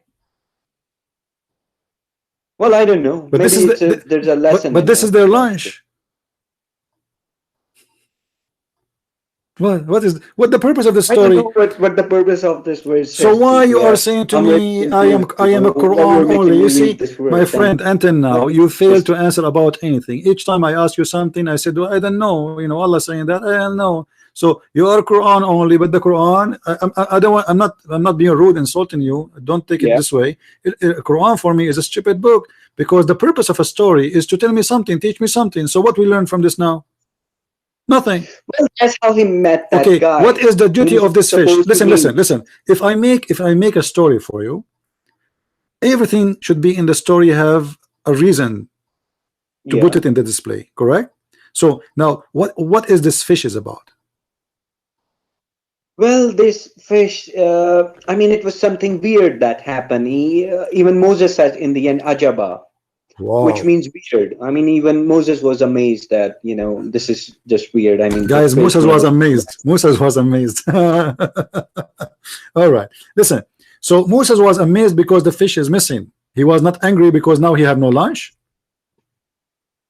Well, how could he be angry? And how he know? Anger is not How one of he the know? attributes Listen, of a listen. Muslim. How Moses know that the fish went in the sea? They lost the sea. They didn't. They lost the fish. They did not see the fish. How they know it went to the sea? Well, he's the only place he could think of. So What do you mean? Only thing is close? Maybe the cat stole the fish. The thing you thought of is the last thing should be, because the fish is dead. He have it with him in the basket. Read the chapter from the beginning. So he had this fish. He told him to take a fish with him, and you don't tell me that Moses 3,000 years ago he carry a fish with him, and the fish is still alive, going all the way in the desert, and go all the way to Bahrain, and then the fish is missing, and you assume, and the Quran says that the fish went in the sea. Well, how we know that the fish supposed the to is Quran dead? does not say, but the Moses say What do you that mean? the fish went back to the sea. No, the whole story is reported by Allah, my friend. Yes, but these are the words of Moses. Could be true, could be not. So be Allah true. is reporting stupid words of Moses. Moses was wrong. Well, Musa was a human. He could make mistakes. So why Allah is saying to us what Moses said for no reason? What we learn from this? He did not correct him. He didn't say Moses was wrong. He didn't say anything. He just told us what Moses said. Okay. So what is the point? Well, you have to read the whole story first. When he We met did read that the whole guy, story. We did read the whole and story. Moses was out of patience as well. So Moses was not really, a perfect guy, you would say. But what the purpose of the fish? I'm trying to understand why the It fish. just explains what sort Why of person why the Moses fish? was. Okay, hold on. You see, as you Moses actually see, thought, fish as you went back to see, the as you sea. see, the fish was a reason for Moses to go back. Right. Okay, how important this fish to come back? Why he went back? Because of the fish is missing. What happened?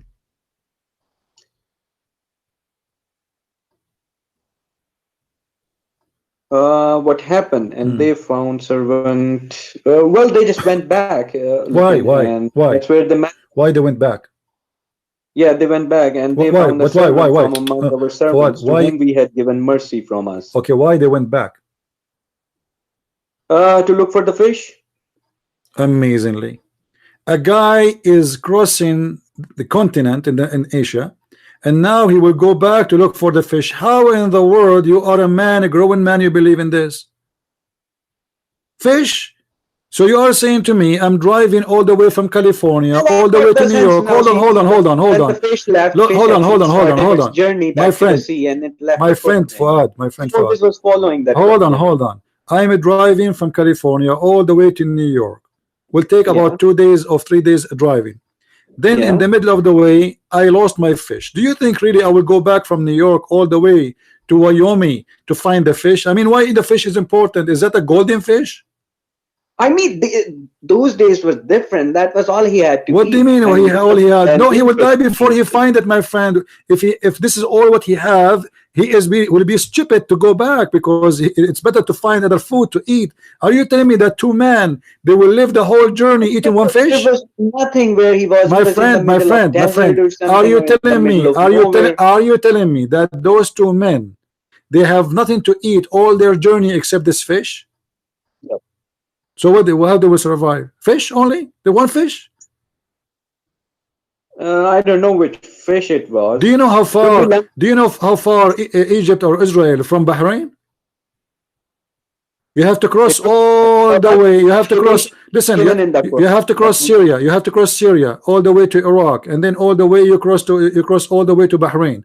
So you have to cross at least maybe 1,500 kilometers, and they have with them one fish. Yeah, he might not be far away from sea or something. I mean, he could not be very far from the sea. So if he is close to the sea, why he is carrying with him a fish all the way from where he came from? Because Allah told him to take with him a fish. Well, it doesn't say the fish went back to the same sea he got it from. There could be a sea nearby. It doesn't matter. And you know how he know the fish went there? You don't know. Why he carried the fish? We do not know. And what is the point of this fish? We do not know. Why the fish escaped? We do not know. Why they came back to get the fish? You do not know. Yes, Allah decreed him to meet the other servant of Allah. Okay, what does that mean? What does that mean? What does that mean? He will meet other guy, but why the fish is important in the story? Because the fish left the footprint. That's where the fish went. If I thought the fish went in the sea, the fish left footprint in the sea. Well, he met him on his way, you know, Who? following the fish. No, He no, no. just met You said they follow the footprint of the fish.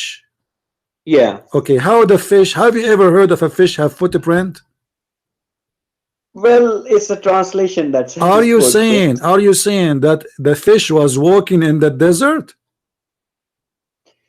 No. So what do you mean footprint of the fish? Well, that's what the translation says. It doesn't matter. I'm not asking you about the translation. I'm not asking you. I'm talking to you. You are the Muslim. I don't care. I don't need. I do not need. A fish will have My friend. I do not need the translation. I speak Arabic. Arabic is my first language. I don't need a translation. Don't tell me the translation says so. You say so. I asked you. Are you saying that the fish have footprint? You said yes.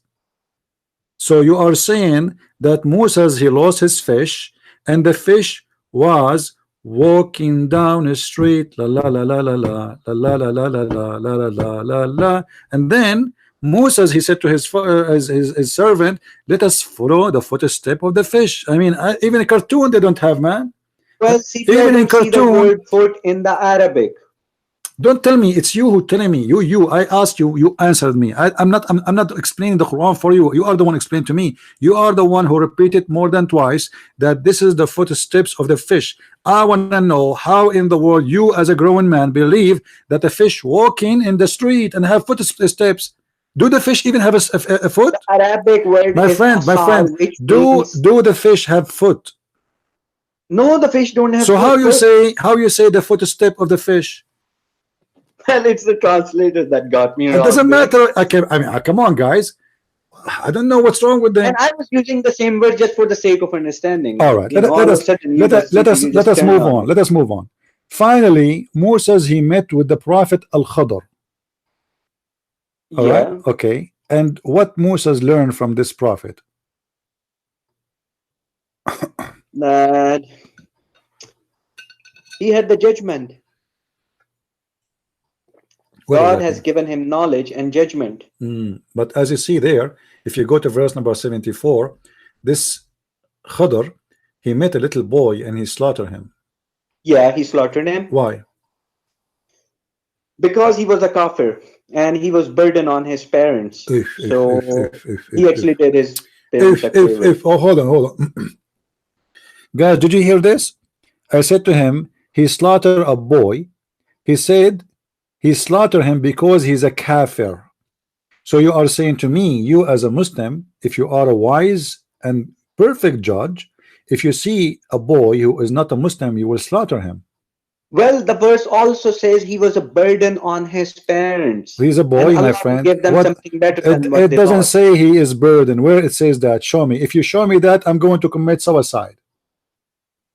Let me just go to that verse. Go. I mean, a number would be helpful if you can. Yeah, show me where it says burden in his in his family, in his parents. I want to see that. Yeah, just a second. And as for the boy, his parents were believers, and we feared that he would overburden them. So we feared. It is something he did not do. We feared. He was not a good boy. He did not do anything yet. It says, we feared. He might have done something. My friend, it says clear that we feared. He did nothing. Even Moses says to him, innocent soul. He is an innocent soul. He is just a little child. So he did nothing wrong yet. He was a kafir. So what if he's a kafir? You kill him? You kill a boy just because he's another Muslim? He was overburdening. What overburden? He did not do anything. It says we fear he will do something. He did not do anything yet. Well, he had knowledge, so he was right. What do you mean he's right? Okay, let me ask you a question. So this boy, he did not do anything yet. Did he do crime? Did he do? Did he do any crime? Based on the Quran, did he do anything? The Quran speaks of that he was a kafir, and that's it. Actually, you know what? My friend, with my respect to you, I challenge you to show me that he is a kafir. It says that. What is the last word in this 1880? It says regarding the child, his father, his parents, or the boy, his parents, they were a believer, and we feared that he will cause them problem of unjust and will become a kafir. So he did not do anything. Just Yeah. transgression. Yeah, but he did not do anything yet. خشينا فخشينا. Do you know what خشينا? Do you know what خشينا? It's mean he is afraid that he will in the future. So he did not means afraid.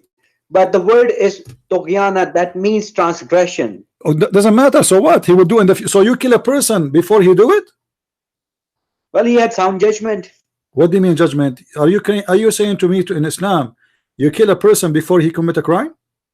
No, we don't have that judgment. No one else can do that. He was special.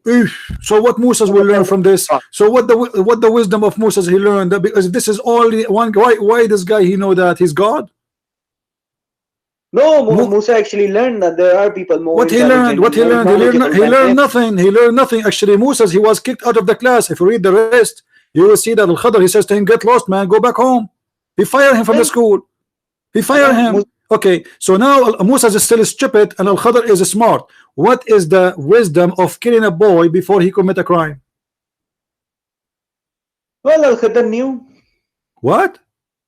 He knew why. Who is he to know? What do you mean he knew? And this is against justice. You know, isn't it your God who says that every soul should pay for its sin?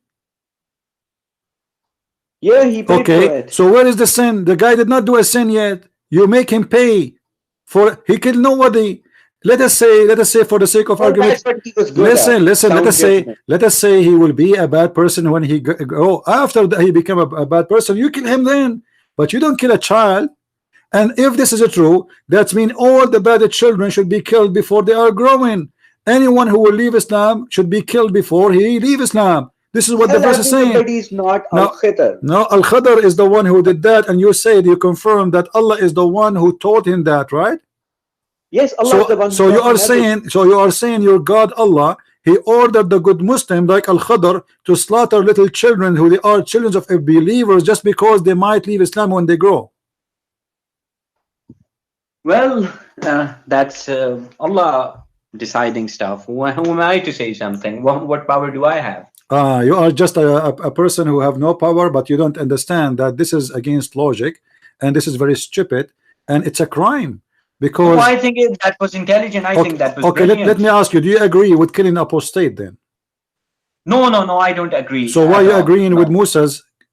Why are you agreeing with Al-Khadr killing the child? He was a special person. He had knowledge. Even Moses, a person like Moses, Kalimullah, I think he is. Even Moses did not possess that knowledge. Okay. Well, as long this is the case, if we go to Quran, let us say,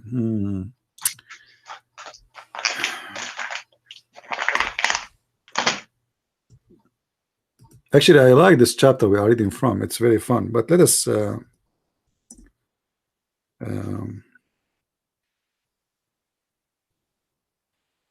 Let us go to a different verse.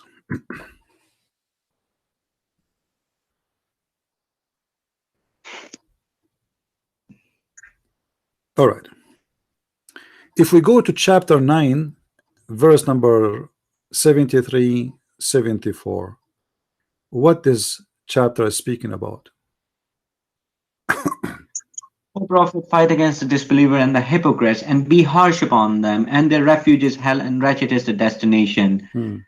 They swear by Allah that they did not say anything against the Prophet while they had said the words of disbelief and disbelieved after their Islam, and planned that which they were not to attain, and they were not resentful except that Allah and his messenger has enriched them of his bounty. So if they repent, it is better for them. If they turn away, Allah will punish them with a painful punishment in this world and the hereafter, and there will not be for them on earth any protector. Give me the solution of this. What the chapter is talking about? What do you understand based on your Quran only? It's ex-Muslims that if they leave Islam, their affair is with Allah. Allah will punish them in both worlds. This is what it says. Allah will punish them, or it says we should kill them. I don't see, anything that we should kill them. What do you mean you don't see? Where does it say we should kill them? Well, it says, if you read verse number 73, it says to go and fight the unbelievers and the hypocrites. So who is the unbelievers and who is the hypocrites?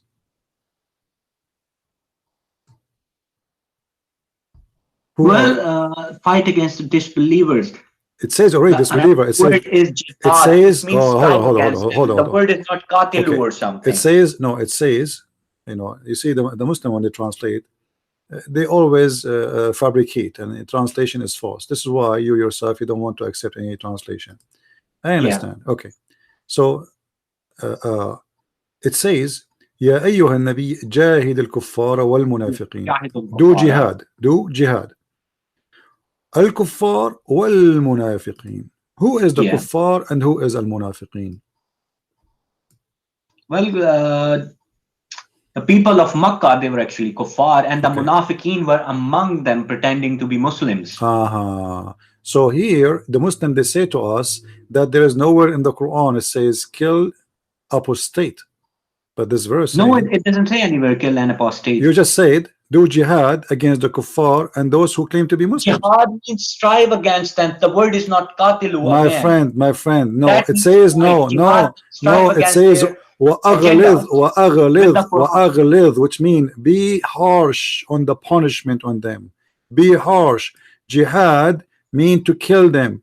And then he says, listen. And then I would have used precise word qatilu. Okay, let me ask you a question. Where you get that the word jihad meaning? Where the word jihad meaning coming from? What the word jihad meaning? Jihad means strive. What does that strive mean? Striving against some propaganda. How you strive? In this case, we have kuffar. Okay, says, how your prophet strive against the people of Mecca? What he did? By preaching the Quran. Huh? By preaching the Quran. So he did not fight them. He did not launch an attack on them. Story. When he fought them, Allah said, "Qatilu." Fight them. Did he fight them or not? He did fight them. Okay. So where is the strive against them? What strive? You said it's strive. Strive is the preaching of the Quran, the reciting of the Quran. My friend, I want you to be honest with me. Do you really believe in what you just said? That the word jihad does not mean go and fight them? No, I don't believe that. But you can say in a sense that. Okay. But so he did fight them and he killed them. And you just confirm in the other verse that the Prophet Al-Khudr, he killed the child because he's going to be a kafir. So you Muslims allowed, if you have knowledge that a child, he is going to be a kafir when he grow up, you are allowed to slaughter him. Knowledge that guy was a special guy. What is special? This is a rule. This is a rule of God. You got no. Hold on. Allah, he sent Musa to learn from Al-Khudr. So Al-Khudr is a teacher for the Muslims, an example. And Al-Khudr, when he killed the child, he was not wrong. Do you agree? Al-Khudr is an unknown personality. He just wanted to meet us. It doesn't matter. This is not the question. This is not the question. Al-Khudr, he killed the child just because he feared when he grew up he will be a kafir, and you agreed with that. So now Al-Khudr was right according to you. He did the right thing. You did not say I condemn what he did. No, you said I agree with it. So now all what you need to kill children is to have the knowledge of Al-Khudr. Then you will kill every child. The next Goliath or something. So he saved people. Who saved who? He saved the people, his parents as well as the people. The boy could have become my friend. If I am a Christian and my son he wanna be a Muslim, you are saving the parents by killing the child from why? Why would you kill the child? Because you don't have that same knowledge. You're not a servant of Allah. So that's what I'm saying. So what I'm saying, you are saying if you Muslims have a knowledge who is going to be when he grows. By the way, the verse anywhere it says that that guy was a human being. Who is a human being? Al-Khudr. Where it says it says who cares if he's a he could be something non-human. Could be an alien. Maybe he is not a human. All right. Okay. Now let me ask you then, Al-Khudr, is he Gilgamesh? Pardon? Do you know the story of Gilgamesh? No, I don't think I recall that story. Okay, it's a guy who was looking for the fountain of youth, Right. and he took with him a fish. And when he arrived to the fountain of youth, he did not notice that this is the fountain of youth. He wanted to wash his fish with the water, and the second the fish touched the water, the fish came back to life, and this is how he learned that this is the fountain of youth, and this is Al-Khadr. This is where your prophet, he got his story from a fiction stupid story, not even good for kids, because the whole story is Well, about that story could be copied Al-Khadr. Do you know what from Khadr mean in Arabic? story. Do you know what Khadr mean in Arabic? No, I don't know. Green. Do you know why he was called the green? No, I don't know. Any place he sat in, it turned green, even dead grass. Why? Because he drank from the fountain of youth. Well, that's another interpretation. He could be an angel. No, I can even show it to you from There is no Islamic concept of interpretation. fountain of Okay. youth in the Quran. Let me ask every soul you. shall die. Okay, he can be an angel. He can be an angel. Could be something else. Do angels knows the okay? Hold on. Do angels know the unseen? No, angels do not know, but if they are in contact with Allah, of course Allah helps them out with the knowledge. Okay, let me ask you then. When Allah he wanted to create Adam, the angels they said to him, "Are you going to create someone he will do mischievement?" They were talking about who? Adam. How they know he would do mischievement? Well, to be honest with you, there are two understanding for that verses. One is it could be Satan, and the most correct one is that person is Adam. He will shed blood on. So how they know he will do mischievement? Well, they just assumed, and later on they corrected themselves that we were not correct. How they are Allah not said, correct? "Not test you, that you do not know what I know." How they are not correct? And Adam was kicked out of the heaven. They were right. Adam was not a good guy. He was kicked out. Well, it was always the plan of Allah. But you just said they corrected themselves later. Allah should correct himself because the one who was wrong is Allah. Allah, he told them, they told Allah, how you want to create someone to inherit the earth to do mischievement. Allah said to them, I know what you know not, which means you are wrong, and you are the one who agreed that they are wrong. But all of us we knew that it is the opposite. The angels were right, and Adam are servants of Allah. Oh, let me ask you a question. Adam was kicked out of heaven because he was a good boy or a bad boy? He made a mistake. Does that mean? Give me an answer. Does that mean he's a good boy or a bad boy? Well, that means he was a bad boy. All right. So the angels were right and Allah was wrong. So how you believe in such a book? What? No, Allah was not wrong. He was wrong because okay, hold on. They told him that he would do mischievement. You said that Allah don't agree with them. He said to them, they actually meant by mischief the evil humans. He did all of, you know, yeah. Allah will extract believers from them. So why then, if he is not evil and he will do evil, why he kick him out of heaven? Well, only Allah has that answer. If you are a good guy, you will be kicked out of heaven. If you are not going to do evil, your place then is in heaven. Heaven is for a place who do no evil. Evil is for a place for the earth is for a place for people who do evil. This is why we are on earth. Adam has not done any evil. Okay, let me ask you a question. All right, hold on. He did no evil, but we kick him out of heaven. I mean, what is justice?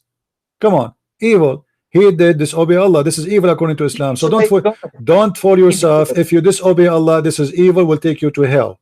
Do you agree? Yeah. Okay. So don't say he did not do evil. Now look what happened. Allah, he wanted to convince the angels that they are wrong. What Allah did? Allah, he brought Adam. And he taught Adam all the names. Read with me carefully. Names of the angels. All right. He taught the Adam all the names, and then he told the angels, tell me the names of those things. Angels, they said to him, you know, we cannot tell you what those names mean. You know, we have no knowledge. What is the purpose of this? Tell them all the names and tell us all the names. What Allah is trying to accomplish? That the humans, they can learn names. And they can name things, what they have learned. The question is not to Adam, my friend. You know, there's birds, they can learn names too. I mean, don't fool yourself. Do you see this bird in the screen? This bird It's very well The known. birds are not as intelligent All as right. humans. There's birds who repeat names and doesn't mean they are a big deal. I mean, so what mean you know read names? Allah, he taught Adam all the names, and the purpose is he examined the angels. So he said to them, tell me the names of those things if you claim that you know. You claim to know, huh? Okay, tell me the names of those things. Read with me carefully. Yeah. Allah, and he taught Adam all the names. I'm reading for you from chapter 2, verse number 31. And he taught Adam all the names of all things. Then he placed them, which means the things, before the angels. So the purpose is to show them what Allah can do and how they are incapable of telling the names. And he said to them, tell me the names of these if you are right. So what the purpose of saying or making this quiz of names is, if you are right about Adam, here we go. I taught Adam the names of all those things. But he's intelligent enough and he can memorize them. Let us see. I'm not talking about Adam now. I'm talking about the intelligence of your God. My friend, your God is stupid. You will notice with me in a second that how stupid he is. Read carefully. That's blasphemy. I mean, it doesn't matter what you think. For me, your God does not exist. But hold on. Adam, he was taught the names. Allah, now he taught the angels. Okay, tell me the names of those things if you are right. Right about what? Right about Adam. Correct? Yeah. All right. So now what the connection between tell me those names about those things and if you are right? What is the connection?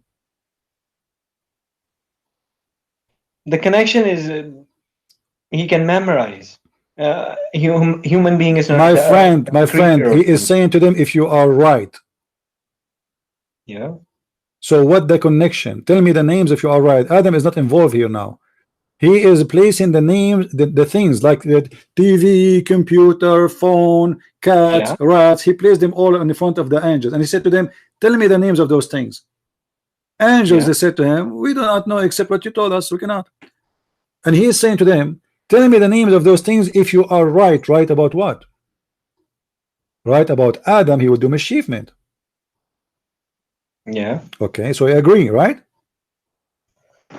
Well, I still don't know what you actually meant by what that, do you mean you don't agree? I want you to say yes or no. The angels, they accuse Adam of doing mischievement. Allah, he made a quiz to prove them that they are wrong. So tell me all those names if you are right. Right about what? About what they mean, what they said, that he will make mischievement. Read verse number 30 and verse number 31. They said he will do mischievement. Allah, he said to them, I know what you know not. And right away, Allah, he taught Adam all the names. Not everything is shared. It's just part of you know what Allah knows. It doesn't matter. This is not the topic, my friend. I don't know how old are you. How old are you, Mr. Fuad? I'm 32. 32. You are a growing man, you know. When I was 32, like this is maybe 80 years ago, I was really a lot wiser than you. Be careful, my friend. It says that they made an accusation that he will do mischievement. Read it carefully with me, number 30. They said, wilt thou place therein one who will make mischief therein and shed blood? Allah right away said to them, he said, I know what you know not, which means shut up, you do not know what are you talking about.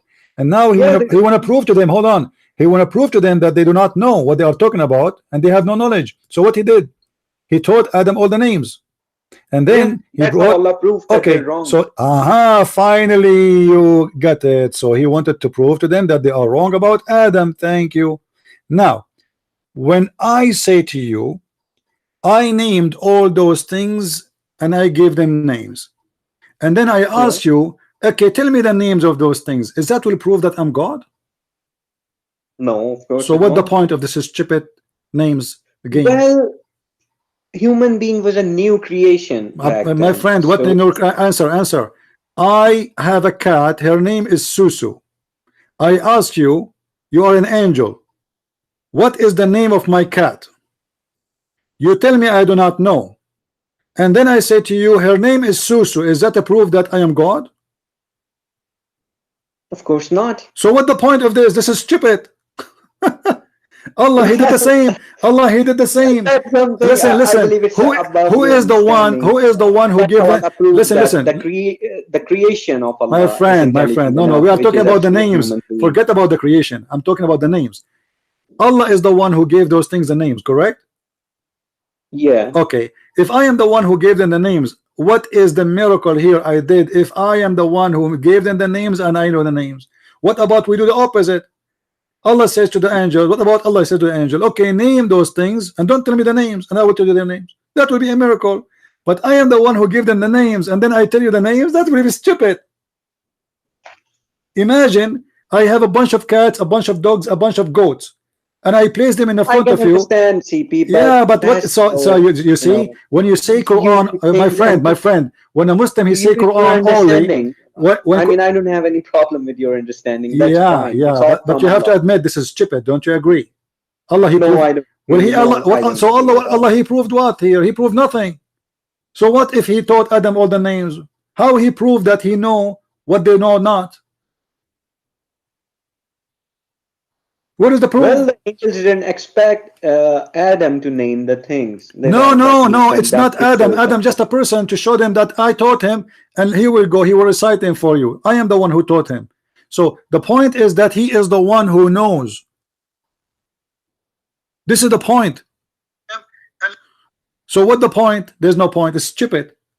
This is a story. It's not even for kids. And you are a grown man, 32 years old. You want to believe in this garbage? What can you say? It makes a lot of sense to me, but you are. I mean, it's nothing. So why it makes sense to you? Explain to me. I'm listening. Why it makes sense? If you are the one who named the things, where is the miracle here? My understanding is that angels thought that human is actually a dumb creature or something made of clay and all.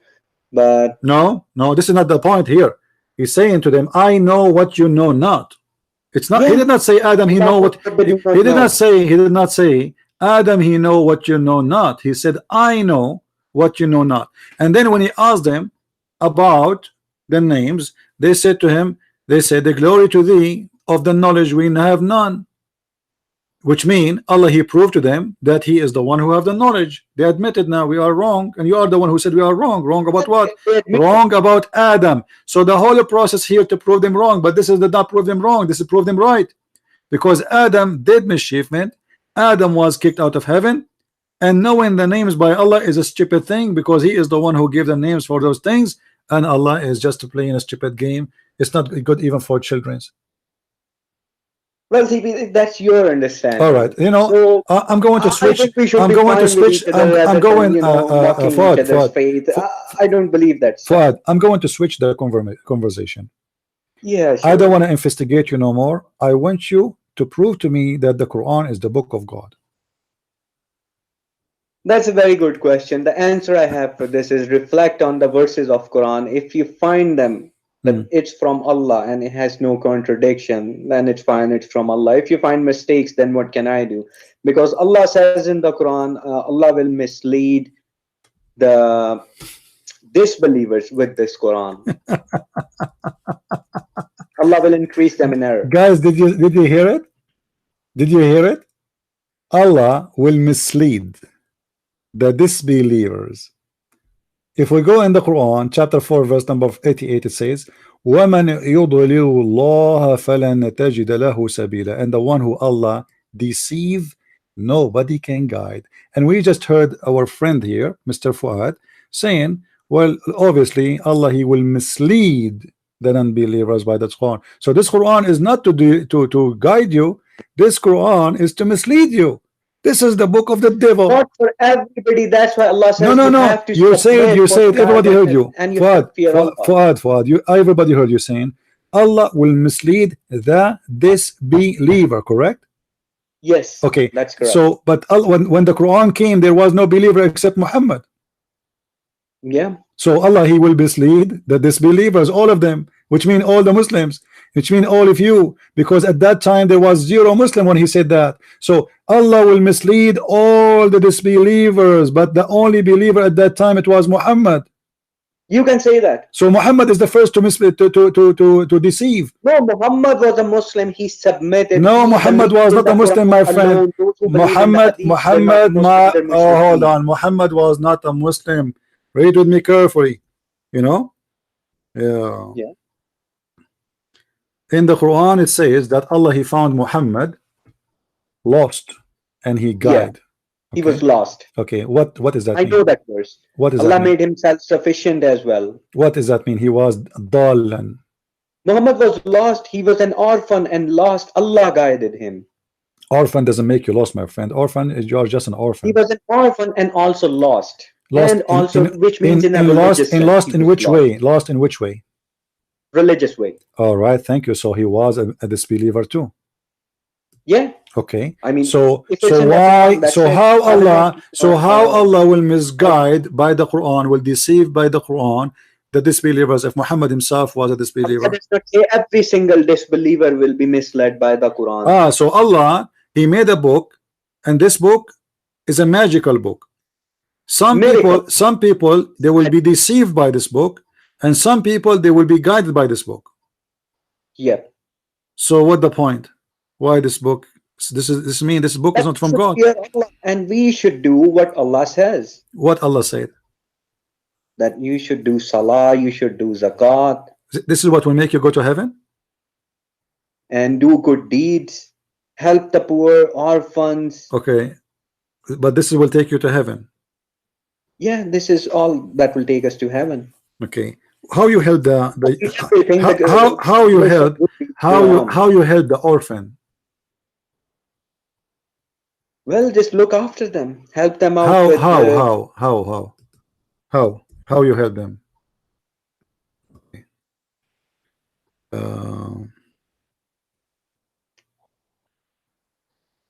Well, you have to look after them. That's how. How? No, you need to tell me how. Is that by having sex with them? Is that by having sex with them? No way. Okay. Well, the Quran says that. Quran says you can marry 1, 2, 3, or 4 of them. Okay. What about the orphan? Which verse is speaking about the orphan in the Quran? The verse you have opened up. Which one? That you can marry 1, 2, or 3, or 4 of them. I don't know exactly. This is about orphan. You can marry orphan. Yeah, you can marry up to 4. But they are orphan. They are kids. No, when they grow up, of course. Ah, I thought you are helping the orphan. This is if they are growing up already, my friend. If they are growing up already, they are not orphan. Consuming their property into they are not orphan. They are not orphan. Not orphan. And listen. In the Quran, your book saying that Muhammad, he don't know what faith is. What was the religion of Muhammad? Well, he was lost. That's all Quran says. What his religion was? He was an atheist. Yeah, Quran does not speak of it. Okay, what do you think? At that time, people they used to worship Al-Lat and Al-Uzza. Maybe he didn't believe in anything. He was just lost, and he was not a mushrik. Allah has never called him a mushrik. Allah called him lost. Okay.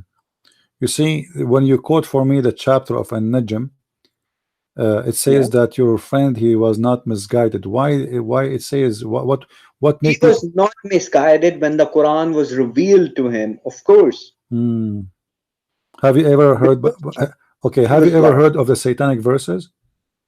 Pardon? Have you ever heard of the satanic verses? I mean, come on, CP, even you know that Allah is questioning, do you believe in Allah, Tuzat, and Al-Manat? No, I'm asking you, do you okay, that does not say you should okay, but the them. Quran confirmed that Allah, he received satanic verses.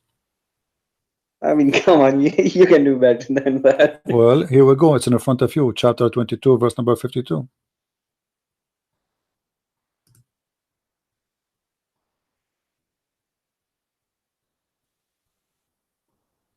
What do you say?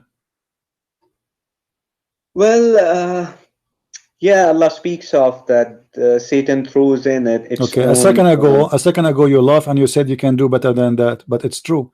So Allah, he is confirming that your prophet, he received satanic verses. Why you said you can do better than that? This is not about Prophet Muhammad. This is about who? This is about prophets that Satan did actually confuse them. But the prophet, the message of But it Prophet says, Muhammad, but no, this is a special, message sent, delivered the my Quran, friend, this message the was Quran code sent. cannot change, cannot This be is a tampered with. message sent to your prophet, speaking to your prophet, and it says speaking about the future, not about the past. But Allah will cancel anything. Will, you know what will mean? So this is about something happened in the time of Muhammad life, and Allah will cancel anything that shaitan is throw Because there in. is an other verse that speaks of Prophet Muhammad almost invented a lie about Allah because he was manipulated by the people. But then Allah says, "It was I who strengthened you. If I have not strengthened you, Okay, hold on, I would have punished you double." hold on. But Allah, he confirmed that he shaitan, he throw in the desire of the prophet, and Allah Allah will says cancel. Allah What Allah will cancels it. cancel? Allah will cancel what? Whatever Satan throws in it. So how we know what shaitan he threw in? What he threw in? You have to believe in God here. You have to trust God. No. Allah will cancel. How we will know now what is cancelled and what is not? Well, whatever Satan has thrown is being cancelled Well, because how we Allah know? is the How we know? guardian How of we the know that Quran. this verse itself is not coming from shaitan? If let No. us say, listen. If shaitan he was able to give Muhammad satanic verses, and your God confirming that shaitan he can do that to all the prophets, not only Muhammad, all his prophets, and you are the one who said that. So now, if the shaitan can make the prophet say verses coming from shaitan as if they are Quran, how we know that this verse itself is not from the shaitan himself? Not the verse Satan throws in a verse something, but the Quranic code is different. It cannot be tampered with. How? Muhammad he did not even notice. All the Muslim scholars Well, report the Muhammad was story. about to make a mistake. Muhammad was about to invent a lie about Allah, which means he It's was not about about. to It change says the he will Quran. cancel. You cannot say he will cancel if he did not do it yet. Cancel what? Cancel something never happened? Use your intelligence, my friend. Cancel what is about to happen. No, what is not about Satan what happened. to No, throw. anything he throw already. It says he throw. Yeah. So he throw already, and Allah will cancel it. So already it happened, not something it will happen. What Allah will cancel it because it's already happened. Yes, So Allah now will cancel how it. we know that this verse itself is not coming from shaitan? No, this was not coming from Shaitan How you at know? all. How you Allah has know? been sincere with How you you in this know? verse. Shaitan he That's will what's make actually you. going on. Shaitan he will make you comfortable because now people didn't notice that Muhammad is a fake prophet and he is satanic prophet and he worshipped the daughters of the Lat. So now he Muhammad he want to make himself look good. So he said, "Don't worry, be happy. Allah will cancel it." How we know that this verse itself is not coming from Shaitan if already Shaitan he throw in the mind of Muhammad and the mouth of Muhammad words? Well, Allah has strengthened him from How making we up know that such this is lies. Allah? Maybe this is shaitan. Shaitan already, the Quran, this verse confirm that shaitan already throw verses in Muhammad's mouth. And let me show you something.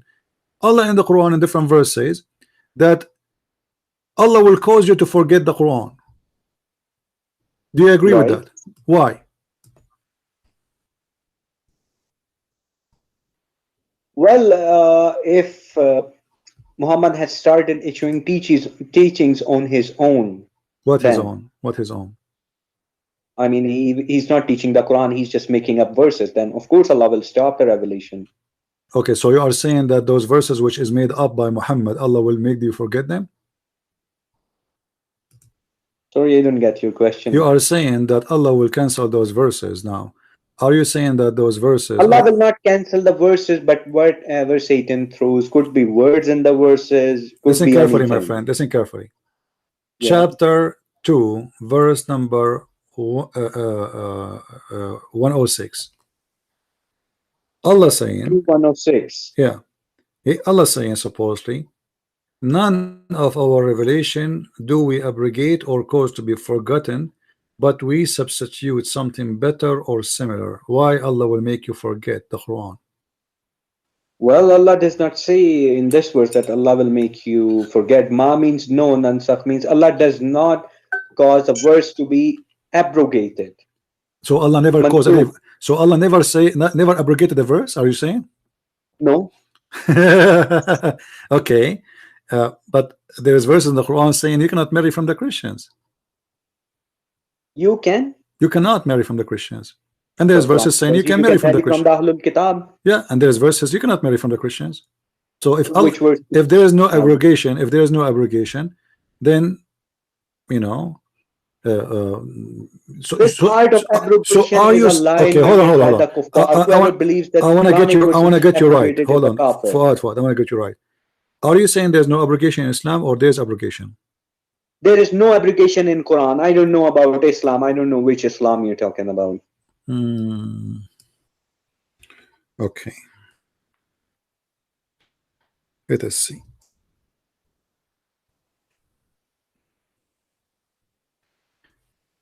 The verse in the front of you, it says, وَلَا تَنْكَحُ الْمُشْرِكَاتَ حَتَّى يُؤْمِنَّ وَالْأَمَ الْمُؤْمِنَ خَيْرٌ مِنْ مُشْرِكَةٍ. Don't marry or don't have sex with women who they are mushrikat. Chapter 2, verse number 221. Yeah. Okay. Yeah. Okay. But you said the other verse saying that you can marry Christians, correct? It says you can marry those Christians who are virgin. Where it says that? Let me Virgins. for you. Virgins. This so is. It says Allah made food of Ahlul Kitab lawful for you. And yeah, let me check.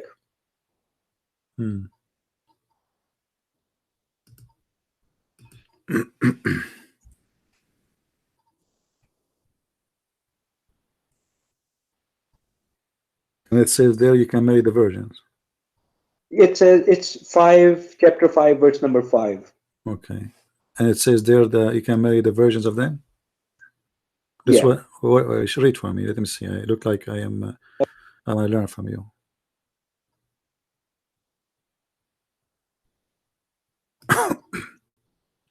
Virgin believers of the book. Really? Where it says the word Yeah. virgins? Wal muhsanatu minal mu'minati. I mean, this is where it says in the verse. Where is the word? Where is the word? Where is the word virgin? Well, muhsanatu means virgin. That's from the same verse which you see, used, my friend.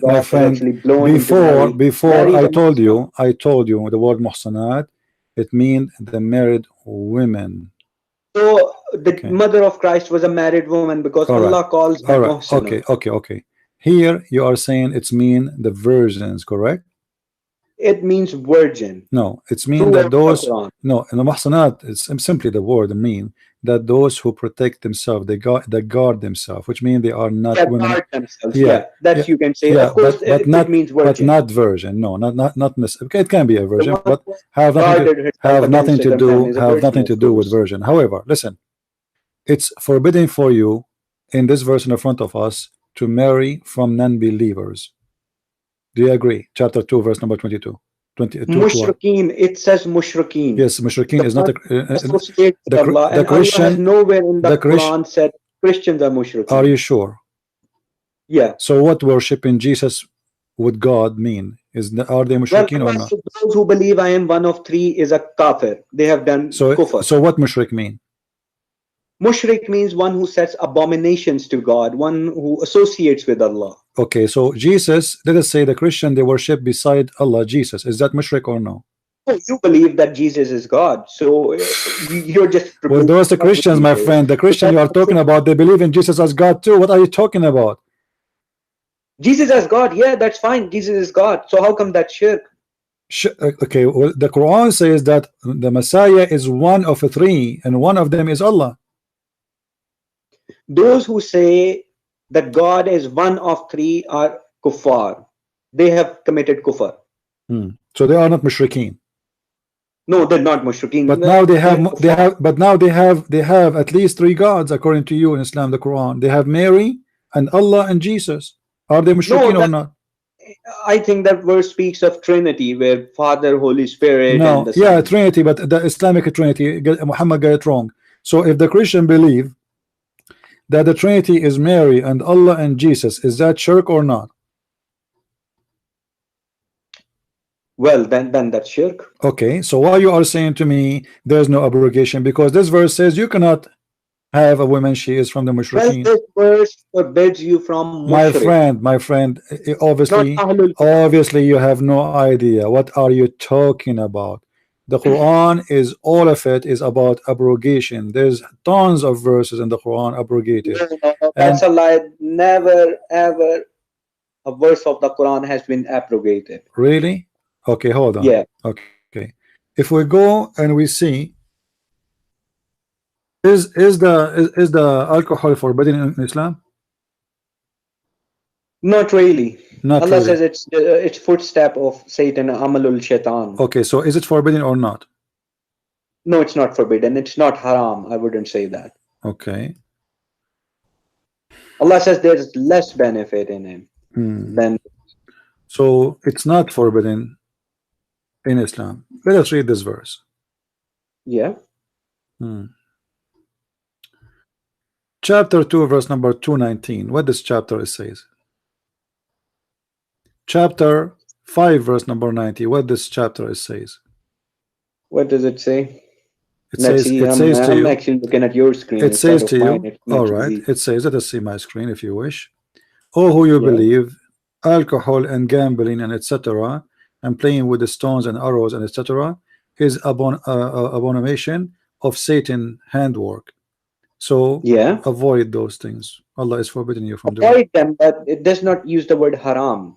It is haram. It says fajtanibuh. But the Fajtanibuh. word haram is not there. That's the proper word My for friend, forbidding no. something. Okay, you know what? Allah says stay away from them, and that's a Okay. good thing. Okay, stay away does not mean haram.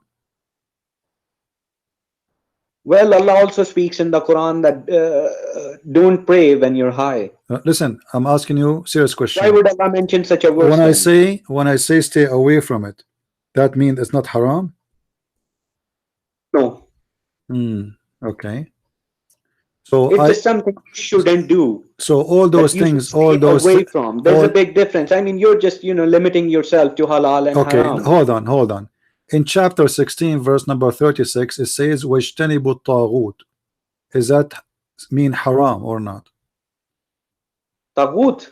Wajtanibu taghut. The same word. You said just stay away from it. We didn't stay away from taghut because hadith is the taghut. My friend, this is the question.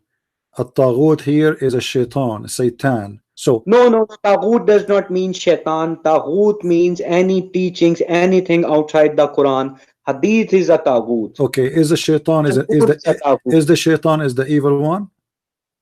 Yes, shaitan is the evil one. So are you saying it's not halal, it's not haram for you to do evil? No, I'm not saying that it's okay. So the word ijtanabu, this is the same word is used there. It says ijtanibu. You said to me ijtanibu does not mean haram. Here it says wajtanibu. No, this word it says wajtanibu. You said it does not mean haram.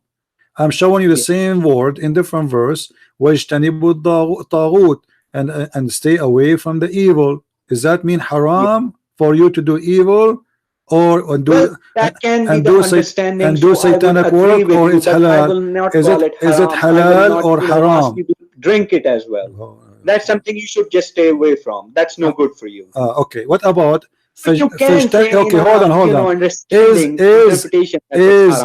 awthan, is statues, is pagans are haram for you or halal? What is haram? Sorry? Awthan. The awthan, the idols, the pagan idols. The pagan idols, they're unclean, they're najas. All right. So is the food provided for the idols is haram for you or it's lawful? Yes, that is haram. Okay, where in the Quran it says that? Well, it's in the same verse. Which verse? Well, maybe I'm not sure if the word haram is being used. It does not say haram, it says ijtanibu. Then okay, I agree with you. Then it means haram.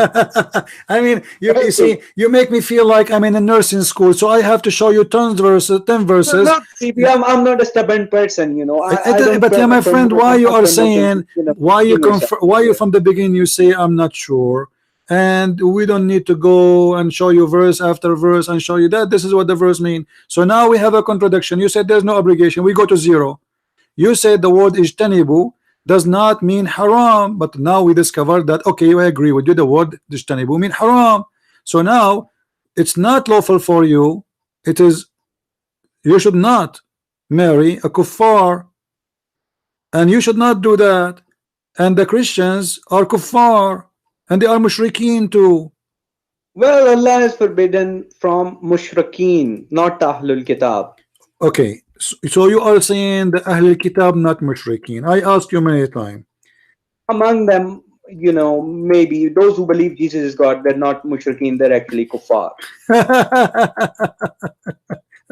You know, If you say I like Mary you. is part of Trinity, then there is a shirk. I like Well, you. I like you, my friend.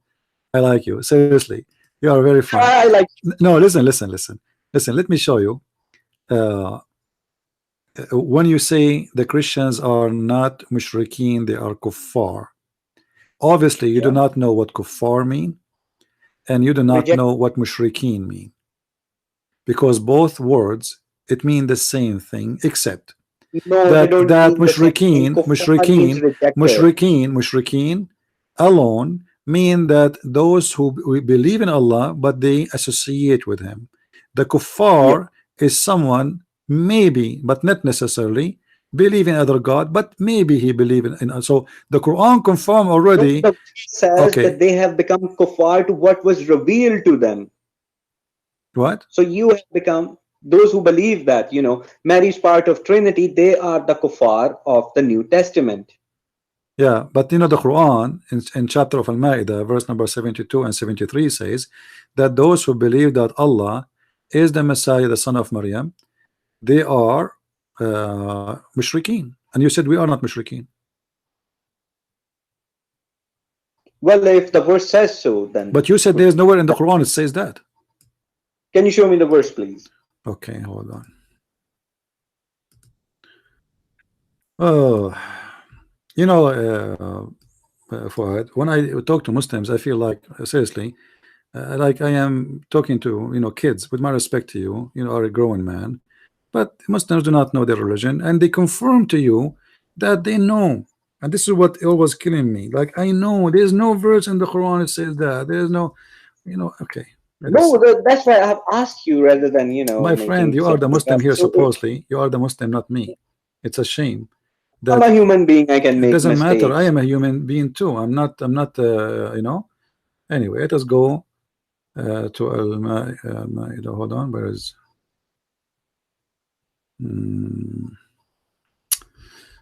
All right. We go to okay.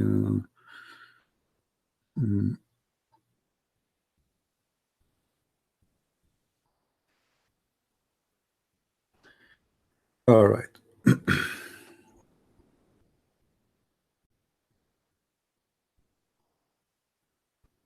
Where is it? Chapter 5. Okay. If we go to chapter 5.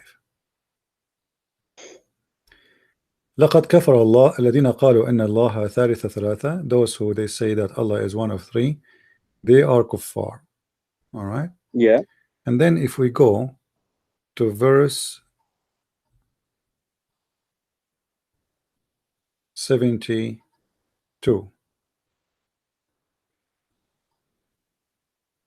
Here we go. لقد كفر الذين قالوا إن الله هو المسيح ابن مريم وقال المسيح يا بني إسرائيل. All right. Let me mute you for a second. Okay. Are you back?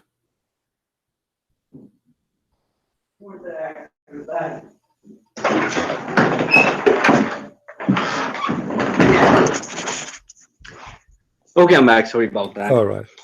Go to verse number 72, please, and tell me what is the verse saying. 72. Yeah. Which chapter?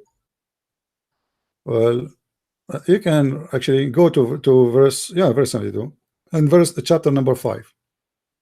Chapter 5, 72.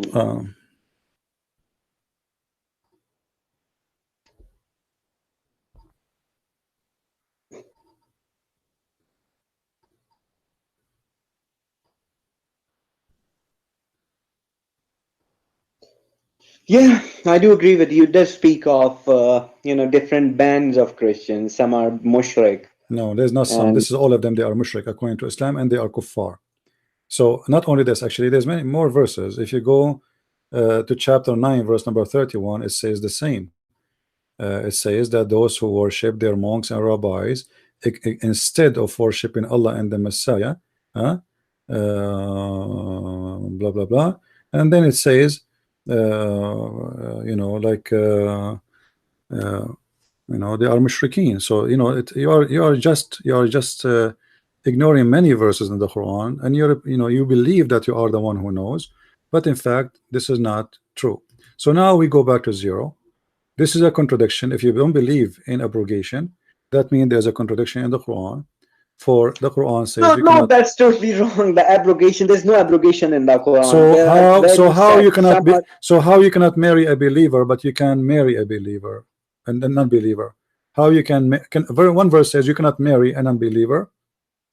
Huh? Well, you cannot marry such a Christian. The Christian who believes in the Bible and who believes. We believe in Jesus as God. No, the one who does not believe Jesus there is not even a single Christian, my friend. What are you talking about? If you are a Christian, you don't believe in Jesus as God, you are no Christian. And the Jews are mushrikeen too. Obviously you have no idea what your book is about. Don't you know that the Jews believe that they have a son of God too? They have given that ideology up, so they're not mushriks anymore. Who is that? What do you mean not Muslims mushrik anymore? The Jews. Where they are not mushrik anymore? What do you mean? They don't believe that Uzair is the son of God anymore. No, they don't believe in the beginning, and they don't believe now, because this is a fabrication of Muhammad. They used to believe that nobody believes. This is my friend. This is a stupid mistake of your prophet. There's nobody in the world of the Jews ever heard of someone his name is Uzair, and they worship a guy his name is Uzair. Where is Uzair? Who is Uzair? Nobody of the Jews worshipped him. Nobody. No, it says no. وقالت اليهود. No, listen carefully. وقالت اليهود عزير ابن الله. They worship him as a son of God, and this is in chapter 9 verse number 30, and this is in the time of Muhammad supposedly, but not even a single Jew believe in that. Well, they gave up this ideology. Where you mean? When do you mean give up? Give me proof. Where do you get this from? Show me one copy of the Torah. So it's false. It's false. It's a lie. Whatever the Quran says, it is a lie. It's a lie. So you see, you take the Quran over all the manuscript of the Jews. The Jews, they have manuscript go to thousands of years, and you refuse all the manuscript, and you accept a guy who came 600 years. History's been manipulated and written by. So how you know that this is not? So how you do not know that this verse itself is not a fabrication? Because not even a single Jew. He have a guy. His name is Uzair, and he's son of God. 12 tribes, so one of them. Which one? But no, it doesn't say a tribe. It says no. It says وقالت اليهود. All the Yahud they say that. This is false. وقالت النصارى. All the Nasara they say that. Didn't say some of the Nasara. Wake up. Well, they used to believe that. They just don't anymore. You have a proof? Do you have a proof? Do you have a proof? No, I don't have proof. So you have how proof you know that there was never a guy? Yeah, because we have the Torah. We have the Torah. Well, the same is just the same as the same. You know, the same. Let me ask you. Let me ask you. let us finish with this, because it's endless. I can show you endless mistakes in your Quran. And my friend Fawaaz, I don't want to insult you, but your book is the most stupid book ever. I want to ask you, Mary is the daughter. Listen, my friend. Mary is the daughter of who? Imran. Oh no, not. Imran. Okay. Yeah. Who is the father of Aaron or Aaron or Harun? Imran. Father of Harun is Imran too. Yeah. Okay. So that will make Mary the sister of Harun. Yeah.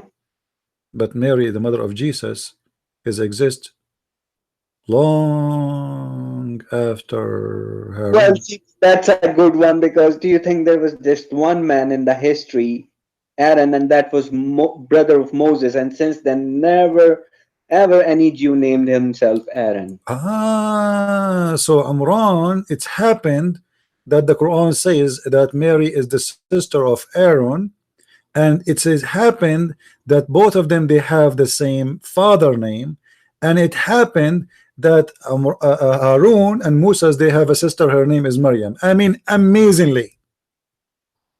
Where does Quran speaks of Maryam, the sister of Moses, in the Quran? You don't have it in so the I Quran. don't know, CP, what stories my interpretation friend, you've in been reading. this is from the Bible. Your prophet, he learned from the Jews that Aaron, he have a sister. Aaron and Moses, they have a sister. Her name is Maryam. So Muhammad, he thought. The Quran speaks of sister of Moses. Where? I don't know when he was. Chapter 19, verse number 28. Maybe, I think so. I'm not sure. This is the mother of Jesus. Yeah. Okay, so how she is the sister of Aaron? The mother of Jesus is not sister of Aaron. He's just a different Aaron. So you are saying here the Quran saying that Aaron is the uncle of Jesus, but this is not the same as Moses' brother? No. How? What is your proof? I mean, they're just two people with the same name. My friend, the Quran will not mention a name if it's not known. Harun is already mentioned in the Quran as a prophet of God. He is the brother of Moses. So if you want to say to somebody the sister of etc., then you have to introduce to us that person before you introduce the sister. Well, Allah has not you see, my friend, if I say this is the sister of Fuad, then people, they will know that first we know Fuad, right? It doesn't make sense to say this is the sister of Fuad. If people do not know who's Fuad, they will ask me who's Fuad. That's even more funny. So when he say, oh, sister of Aaron, that's mean Aaron is already introduced, and Aaron or Harun is already mentioned as a prophet. He is the brother of Moses. There's no two Harun in the whole Quran. So the Quran made a stupid mistake. Muhammad, he thought that Harun is the same guy who is the brother of Mary. Why? Because the Jews, they have a woman, her name is Maryam. She is the sister of Aaron, and she is the daughter of Amran, or in the Hebrew, Amram. So Muhammad, he thought that this is the same Maryam, the sister of Jesus, the mother of Jesus, and Maryam, the sister of Aaron. And this is why we'll find the story, which you don't believe in anyway, that Kabul Ahbar, which is a rabbi, he went to Aisha and he said to her, but you know, Mary is not the sister of Aaron.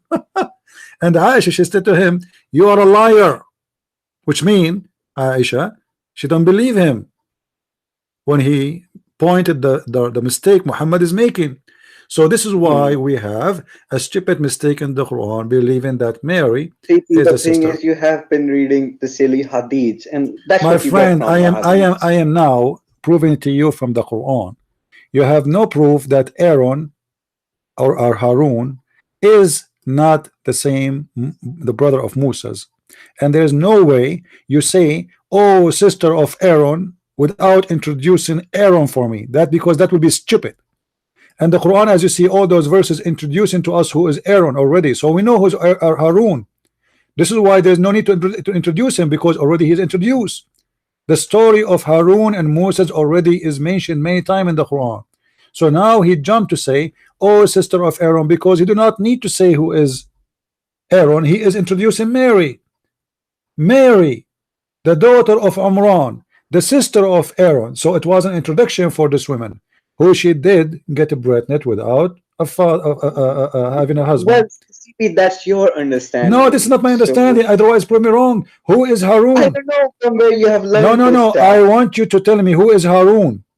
Harun, the brother of Mary. You say this is another Harun. How you know? Who told you this is another Harun? Prove it to me.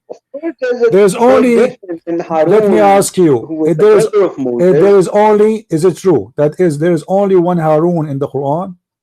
Only one? No, there are basically two Haruns in the Quran. One is the brother of Moses. Who is the second one? Who is the second one? Brother of Maryam. How you know that this is not the same?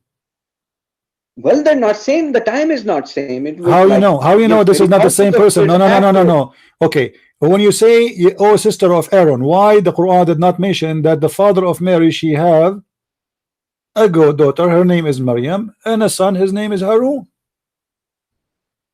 If you go there in the verse, you will see that Harun and his biography Listen, listen. mentioned when Allah has chosen Maryam. Listen. Your God, he mentioned the story of a man who is old. And this man, he brought a son, his name is Yahya. Correct? Yeah. Okay. And then he mentioned a story of a same thing. A person or a man who have only one daughter, her name is Maryam.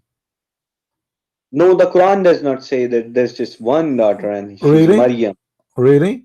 Okay, let us see that. Where in the Maybe Quran? she would be one daughter, she's just one sister. Okay. Just one woman in the Okay, house. let me ask you. Where in the Quran it speak about Maryam? That she is, how she is born? Do you know? No, I don't know. So how you know that the Quran did not, you know? Oh yeah, I mean the good news was given to the mother of Mary Okay. that it's a woman Okay. All right. that she will serve God. All right. And she said, how can it be a woman? Okay. So Of course, the wife of that God Amran. would Okay. serve God. Why Allah did not mention that Mary, she is the sister of Aaron in that verse? Here we go. Speaking about that this woman. It's irrelevant. Why? Mentioning Aaron So here. is it relevant to tell us that she is a sister of Aaron? What the point to say she is sister of Aaron? Already we know that she is the daughter of Amran. We can say daughter of Amran. Maybe Harun is her younger brother or something. Why? Okay, why you are mentioning his name anyway? What the point if there is no point? Well, because Allah is telling what people did not know before. That What they don't know. That Mary had a brother as well. You are just trying to cover a stupid mistake. However, Mr. Fuad, we showed already. No. You have no proof of what you are saying. You are the one who make your own assumption. You have to admit, correct? No, I'm not making an assumption. So how, I'm asking you for the last time, what is the proof that this Aaron is not the same Aaron in previous verses? I do not have any proof. So why you are saying this is the same one? Why you are saying the same? He is the same one. Why? Why you are? I want to accuse you. I'm not being rude. I am accusing you of fabrication now. I am accusing you of fabrication because you should not say something you are not sure from. So I'm asking you for the last time. Are you sure? Do you have any evidence that this is not the same Harun, which is the brother of Moses? Well, no, I don't have any evidence. I'll be honest. So why you are saying that to me? It's a matter of belief. Okay, why you are saying that to me? If you have no evidence, that means you have nothing. Well, you're following an No. You see, you are the one is following. Why you are saying to me this is not the same person? You believe that there could be lying to yourself. No Jew ever named his son Aaron. You are lying. This is what you are doing. You are just lying to yourself, ashamed of your Quran, trying to avoid the problem that your God even simple things you do not know. It's okay, CP, just relax. I mean, let's just stop. Well, no. For us, my friend, we have enough people. They watch already. It's recorded, and you admitted from the beginning that your God, you do not know even which one he created first, and we showed you tons of mistakes, and you agree with them. And each time I correct you, you say, okay, you are right. Let us go back, and we go back to zero. So I want to say to you, I feel sorry for you, Quran people, because simply you are Quran only for a very simple reason. For you are ashamed of your prophet speeches. You have to admit. So in order, that's a lie. That's a lie. So why you are hadith only? Why you are hadith only? Why I just believe in the Quran alone, and that's it. Islam is from the Quran alone. So Allah says, what hadith you believe in after the verses of Allah? Yeah. So when Allah he says the sun is set in the murky water, that is what Allah is saying, right? That's proof that Muhammad is a prophet. The sun set in the murky water. Then we go to the hadith. We found the hadith confirming the Quran, and that will make it more embarrassing because now you cannot play around and say, oh, it doesn't mean that. So what we can do? Well, Allah in the Quran says the sun set in the murky water. Well, CP, it says clearly in the Quran, Tilka ayatullahi نتلوها عليك بالحق فبأي حديث بعد الله وآياته يؤمنون. What does that mean? What is the point of this verse? What is the point of this verse? If Allah, He is saying the sun set in the murky water. Well, CP, how would you explain, a place or something to a person 1400 years ago? Maybe So Allah have to compromise. Allah, you would of course are you saying to me? Okay, you are. Waters. All right, you are saying that Allah, and when you see the sunset, that means you have reached that place. So Allah, He was speaking to naive people, playing naive with them. Yeah, of course, Allah is not going to give them Google coordinates or something. But nobody is asking Allah to say the sun set in murky water. You don't have to say so. Why He is giving them wrong information? Well, that's not the wrong information. What do you mean not wrong information? Do the sun set in murky water? No, it seems like. That's metaphorical. It doesn't say it seems like. It says فَوَجَدَهَا, and he found it. Yeah. Hmm? Did he really found it? Did he really found the sun setting in murky water? If I say it seems like the sun is setting, it doesn't say it seems like, my friend. Stop fooling yourself. It says حتى إذا بلغ مغرب الشمس, until he reach. Yeah. بلغ, reach a place. It's a location where the sun set. It's not Zulqarnain talking. It's Allah talking. It's Allah talking. Yes, that's right. وجدها, he found it. It's Allah talking still. He found it. So Allah reporting a fact. He found it sitting in hot murky water. And ووجد عندها قوما, and he found next to it people. So next to that place he found people. So this is a location where the sun set. Yeah, of course. It would seem like the sun is setting in the murky My waters. friend, don't say it seemed too. He didn't say it seemed. He says until he reached the place. But that's how Allah speaks. Don't forget the fact that Allah wishes also to mislead many with this Quran. So the purpose of this verses here is to deceive us and to make us believe that the sun set in the murky water. What the benefit?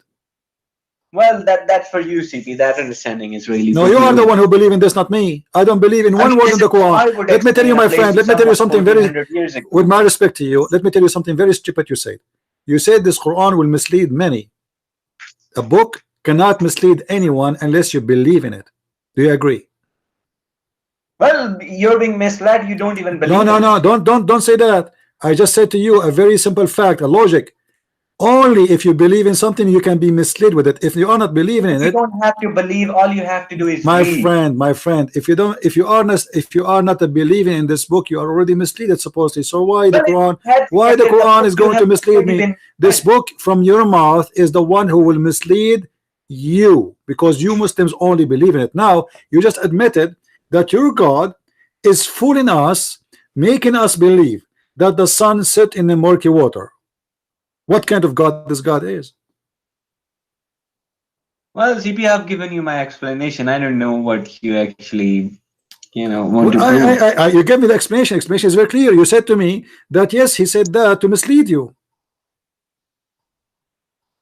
Yes, but that's how you explain a situation 1400 years ago. So Allah 1400 years ago, he was working full time as the devil. So he starts saying to us fiction lie story that the sun set in the murky water. He found where the sun rise, he found where the sun set, and he built a dam between the people of Gog and Magog, and fictions and flying. If the sun sets towards the mountains, then I would say sun is setting in the mountains. My friend, no.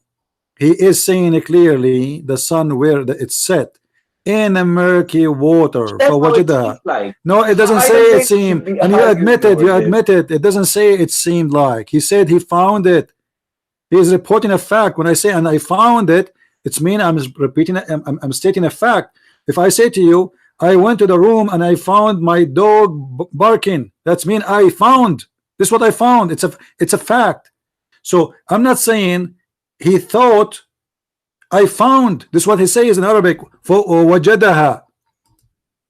وجدها تغرب في عين حمئة ووجد. He repeat again the fact.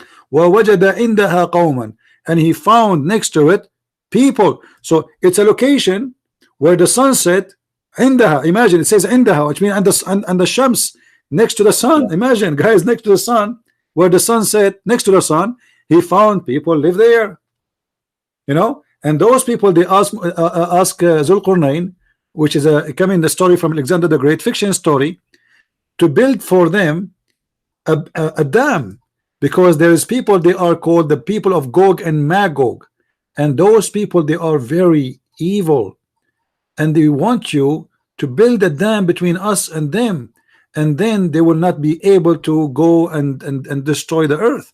And according to Islam, there is a dam until now exists, and this dam is holding the Gog and Magog people. And Gog and Magog, they are like ants, like by trillions, not billions.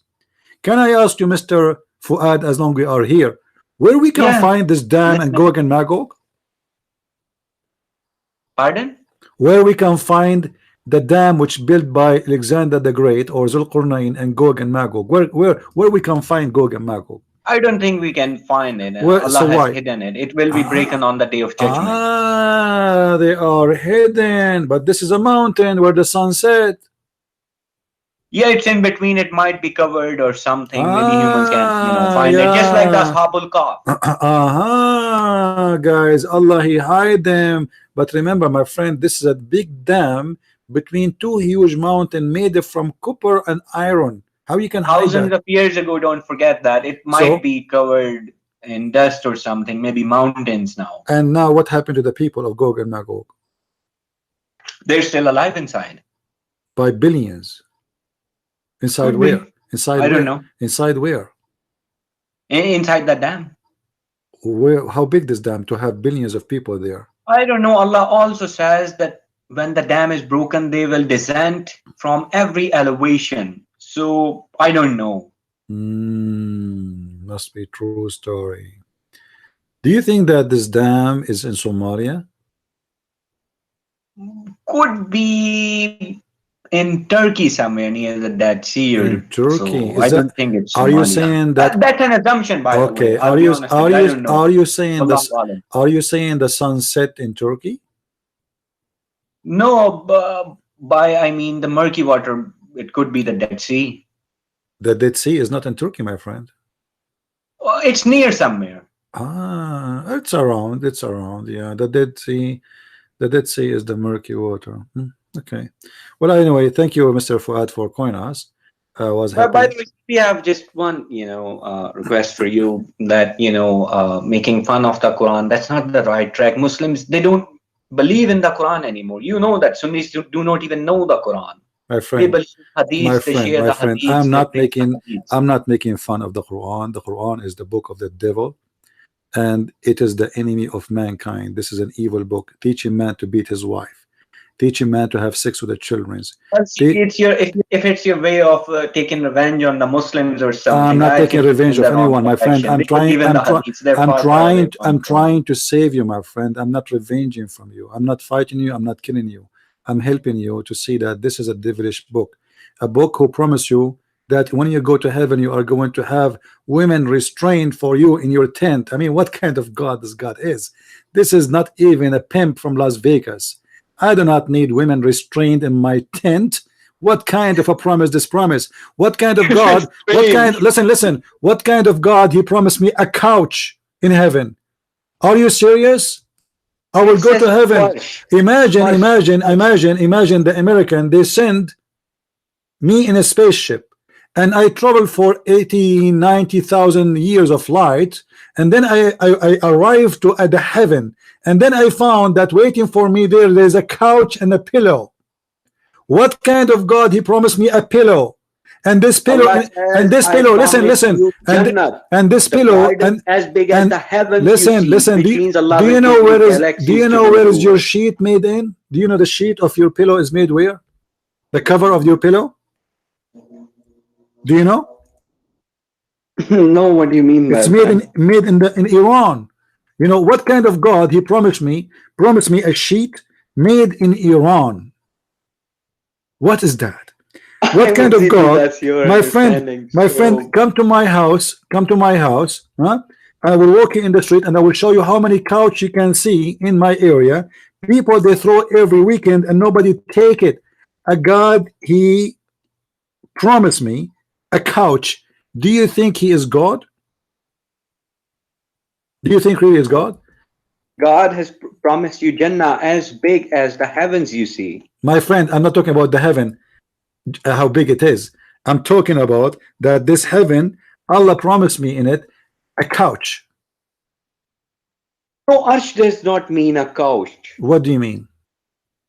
It means, you know, Allah will give you rank, Allah will give you house, just like Mary prayed to Allah that, you know, build my house next to yours. That does not mean Allah will give her a couch or something. That's just metaphorical.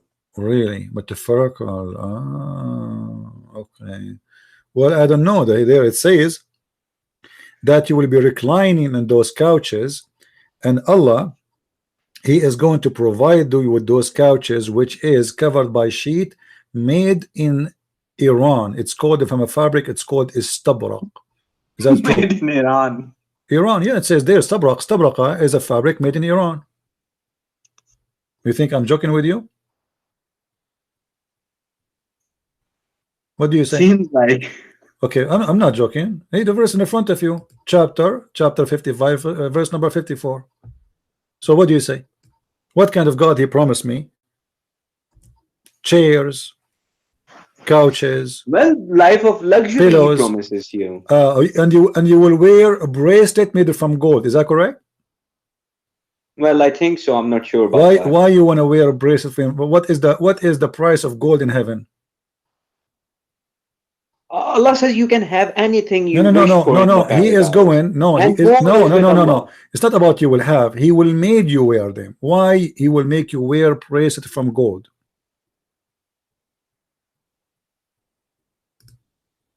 What is the point? Well, people like it. Do you really like to wear a bracelet of gold in your hand? I found Yeah, it. I mean, I would like to. I found it very gay. I mean, that's your choice. For me, I think women they wear a bracelet. Why men they want to wear a bracelet? Pharaoh used to wear them. Huh? Was Pharaoh gay? Breast of gold for men? Do you think this is right?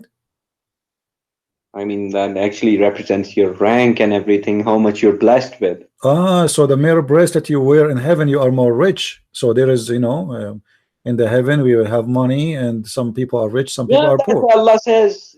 Give your property and life to Allah in return for something. Right. Okay. And Forever.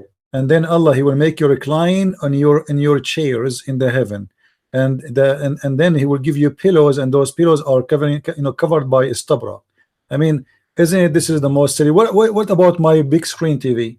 Why Allah did not mention my big screen TV? Well, Allah says you can have anything you wish for. What if I want to? If you are a man, you wish to have sex with Michael Jackson?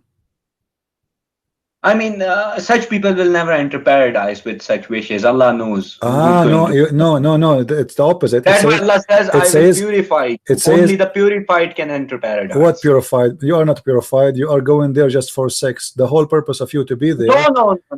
Okay, how many women? Okay, let me ask you. Did he promise you women they are restrained in their tents just to have sex with them? No, there's no such promise you can have sex. Are you sure? Are you sure? Are you sure? Yeah, I'm sure. Okay, so what is this verse about? Here we go. Read with me, please. Let me show you the screen. This verse is speaking about what? Chapter 55, verse number 72. Let me open it up. Getting late here, CP, so 55:72.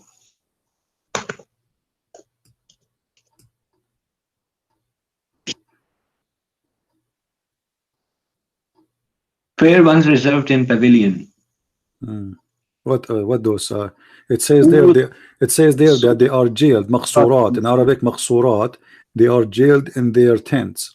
No, maqsoor means reserved, not jailed. How you reserve? Okay, tomorrow I'm going to go to Las Vegas, and one of my friends he reserved for me 10 hookers. What do you mean reserved? Well, That just means reserved. They're just reserved for you. No, But, my friend, you the know, word, restraining or chaining, that's the a bit too word far. maqsurat is It coming does not from the find word. in way The as word restrain some, you know, maqsurat is woman coming for from you. the word maqsur, which means they are jailed. And you can read all the Muslim translation, starting from Yusuf Ali, Shakir. It is about women who they are jailed, and those women they are only for those men. I mean, something's wrong with those translators. That's totally Okay, wrong. what the It means translation you agree with, my friend? maqsoor, What is especially for you. what I is mean, we do have this word in Urdu okay? as well. Okay, what is the translation you accept? Who is the translator you like? I would accept the Arabic word as it is because it's part of But you do Urdu not as well. speak Arabic. Do you speak Arabic? How you accept the Arabic as it is, but you don't speak Arabic? No, I don't speak Arabic. We do have words from Arabic in Urdu, so it's similar. My friend, you don't speak Arabic, but you do not know. And those translators, all of them, they are liars. Look, CB, that's why we're Quran alone. You know, Muslim, we just believe in the Quran alone. What do you mean? Here we go. This is Reserved. my friend. I mean, the word change is This not is there. The word this is the Quran only. This is your Islamic website. It says restrained. No, Maqsura. restraint. Even you know that. Just be honest. What? The word maqsoor does not mean restraint. It's mean that. Do you want me? It Do you want? means reserved for you, Do you just want for me? you. Don't you? Do you want me to show you in Arabic dictionary? English Do you translation want is me to booking. show you, my friend? Do you want me to show you in Arabic dictionary? Not only that, Arabic dictionary all is a joke. I listen, don't listen, believe in listen. Arabic dictionary. You are a Quran only, but you cannot say to me you don't accept interpretation of the Quran, correct? When it comes to Quran Arabic dictionary, Let me ask you. it's Let a me joke. ask you. It's been done by the Let devil. me ask you. The interpretation of the Quran made by the scholar, is it wrong? Yeah, that's totally wrong. Why? Well, he's injecting stuff that's not actually there. No, I And mean, they're just I mean taking the part of word the Quran meaning. they have I mean, turned if into we go, render the verses if we of Quran go, and useless. if we go and we see what the word maqsuratun mean, according to the Islamic scholars, they agree with me. So why forget about hadith? We are not asking you to believe in hadith. Why all of them? Why all of them? Those are the scholars in Arabic. Why all of them agree with me that the word maqsurat is mean restrained and they are jailed in their tents just for you? Well, something's wrong with them, I think. All of them. Yeah. And you are the one. And you are the only one who knows. Mind. Yeah, you are the guy from Pakistan who knows more than the Arab scholars. Yeah, I think so. Seems like when it comes to this word. Yeah, I think maybe because of the curry you eat, the Arab are not doing a good job. We need to switch to curry. Right? Yeah. Come on. You know, anyway. Come on, you're getting personal now. But that's fine. No, I have nothing. I don't think I'm speaking against Indian. I have a lot of Indian friends, but you know what you are saying is very unlogical. All the Arab scholars, all the Arab scholars, listen, all the Arab scholars, and they are Muslims, they speak Arabic. They are scholars, like I'm talking about the old days, not like somebody came yesterday speaking today. They, all of them, they give the same meaning for the word. Forget about hadith. When I'm talking about hadith, why they are getting the same meaning, the wrong meaning according to you? You have no understanding. So we don't believe in them because it's not believe in them. You don't have to believe in them, my friend. This is Arabic. This is a pure Arabic. Have nothing to do with believing in them or rejecting them.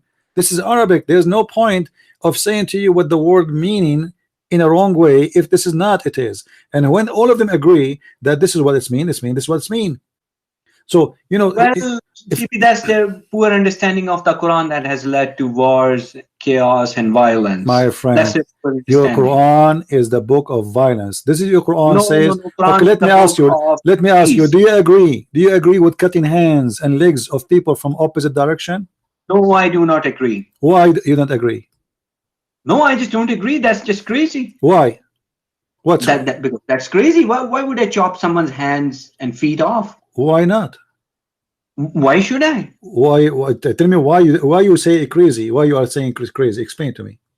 That's just crazy. If I just go out and just chop people off for being non-Muslims, that's just crazy. Okay, what if somebody is doing something wrong? He is a thief. Is it okay to cut his foot? No. Why no? No, you can cut off his hands. Why? Well, that will be a little too far. That's dangerous. So this is not from Islam? No, this is not from Islam. So if somebody he stole something, we don't cut his hand, or somebody he did a crime, we don't cut his hand and his feet. No. Okay. So how you explain this verse to me? Yeah, sure. Bring up the verse. Hmm. I know the verse you're going to bring up. There's now you know. Now you remember it, right? إنما جزاء الذين يحاربون الله ورسوله ويسعون في الأرض فسادا أن يقتلوا أو يصلبوا أو تقطع أيديهم وأرجلهم من خلاف. You said you don't agree with that. You said this is crazy. You said this is so far. Okay, where's the word chop off their hands? Where's that? It says أو تقطع أيديهم وأرجلهم من خلاف, which means if you cut the right hand, you cut the left leg with it. Well, CP, that's in self-defense. What self-defense? They are my friend. They are. This is about thieves. What self-defense? What self-defense? What are you talking about? Right, this verse is about the. My friend. You are the one who said this is so far just a minute ago because you never thought it's in the Quran, and now you remember. Oh, there's something in the Quran. So let me. Verse is this, please. Yeah, listen. Please. This is about. This is the punishment of thief in Islam. Yeah, we can discuss this verse. Can you please give me the verse number? All right. This is chapter 5, verse number 33. Verse number 33. Yeah. Self-defense, you don't cut the hand of person because already he is your prisoner. You don't put him in. It's not about the verse 533, right? Yeah. Indeed, the penalty for those who wage war against Allah and his messenger. I mean, it's not about the thieves. Just come on, CP. What about peace? What peace? Here the waging, these my friend, waging war in Islam is doing any kind of mischievement according to against the teaching of Islam, and specifically here. Okay, what is the punishment of theft in Islam then? In punishment in Islam for theft is you should put cuts on the hand so that people know by the marks. What you just said? You cutting the hand? No, I didn't say cutting the hand. So what the punishment? What is the punishment? The punishment is to put a mark on the hand, just a cut. Where you get this from? Where you get this from? Well, it's from the Quran. Just bring up that exact verse. Show me. Yeah, can you bring that exact verse? Because this verse is some other verse. Where word? What? I want to learn from you. Where in the Quran it says that the one who is a thief mark his hand, don't cut his hand? Show me. Can you bring the verse about the thief? About what? About the thief. This is the verse about the thief. No, this is not the verse. This is the word. This is the verse about the thief. Right. Let me look that verse for you.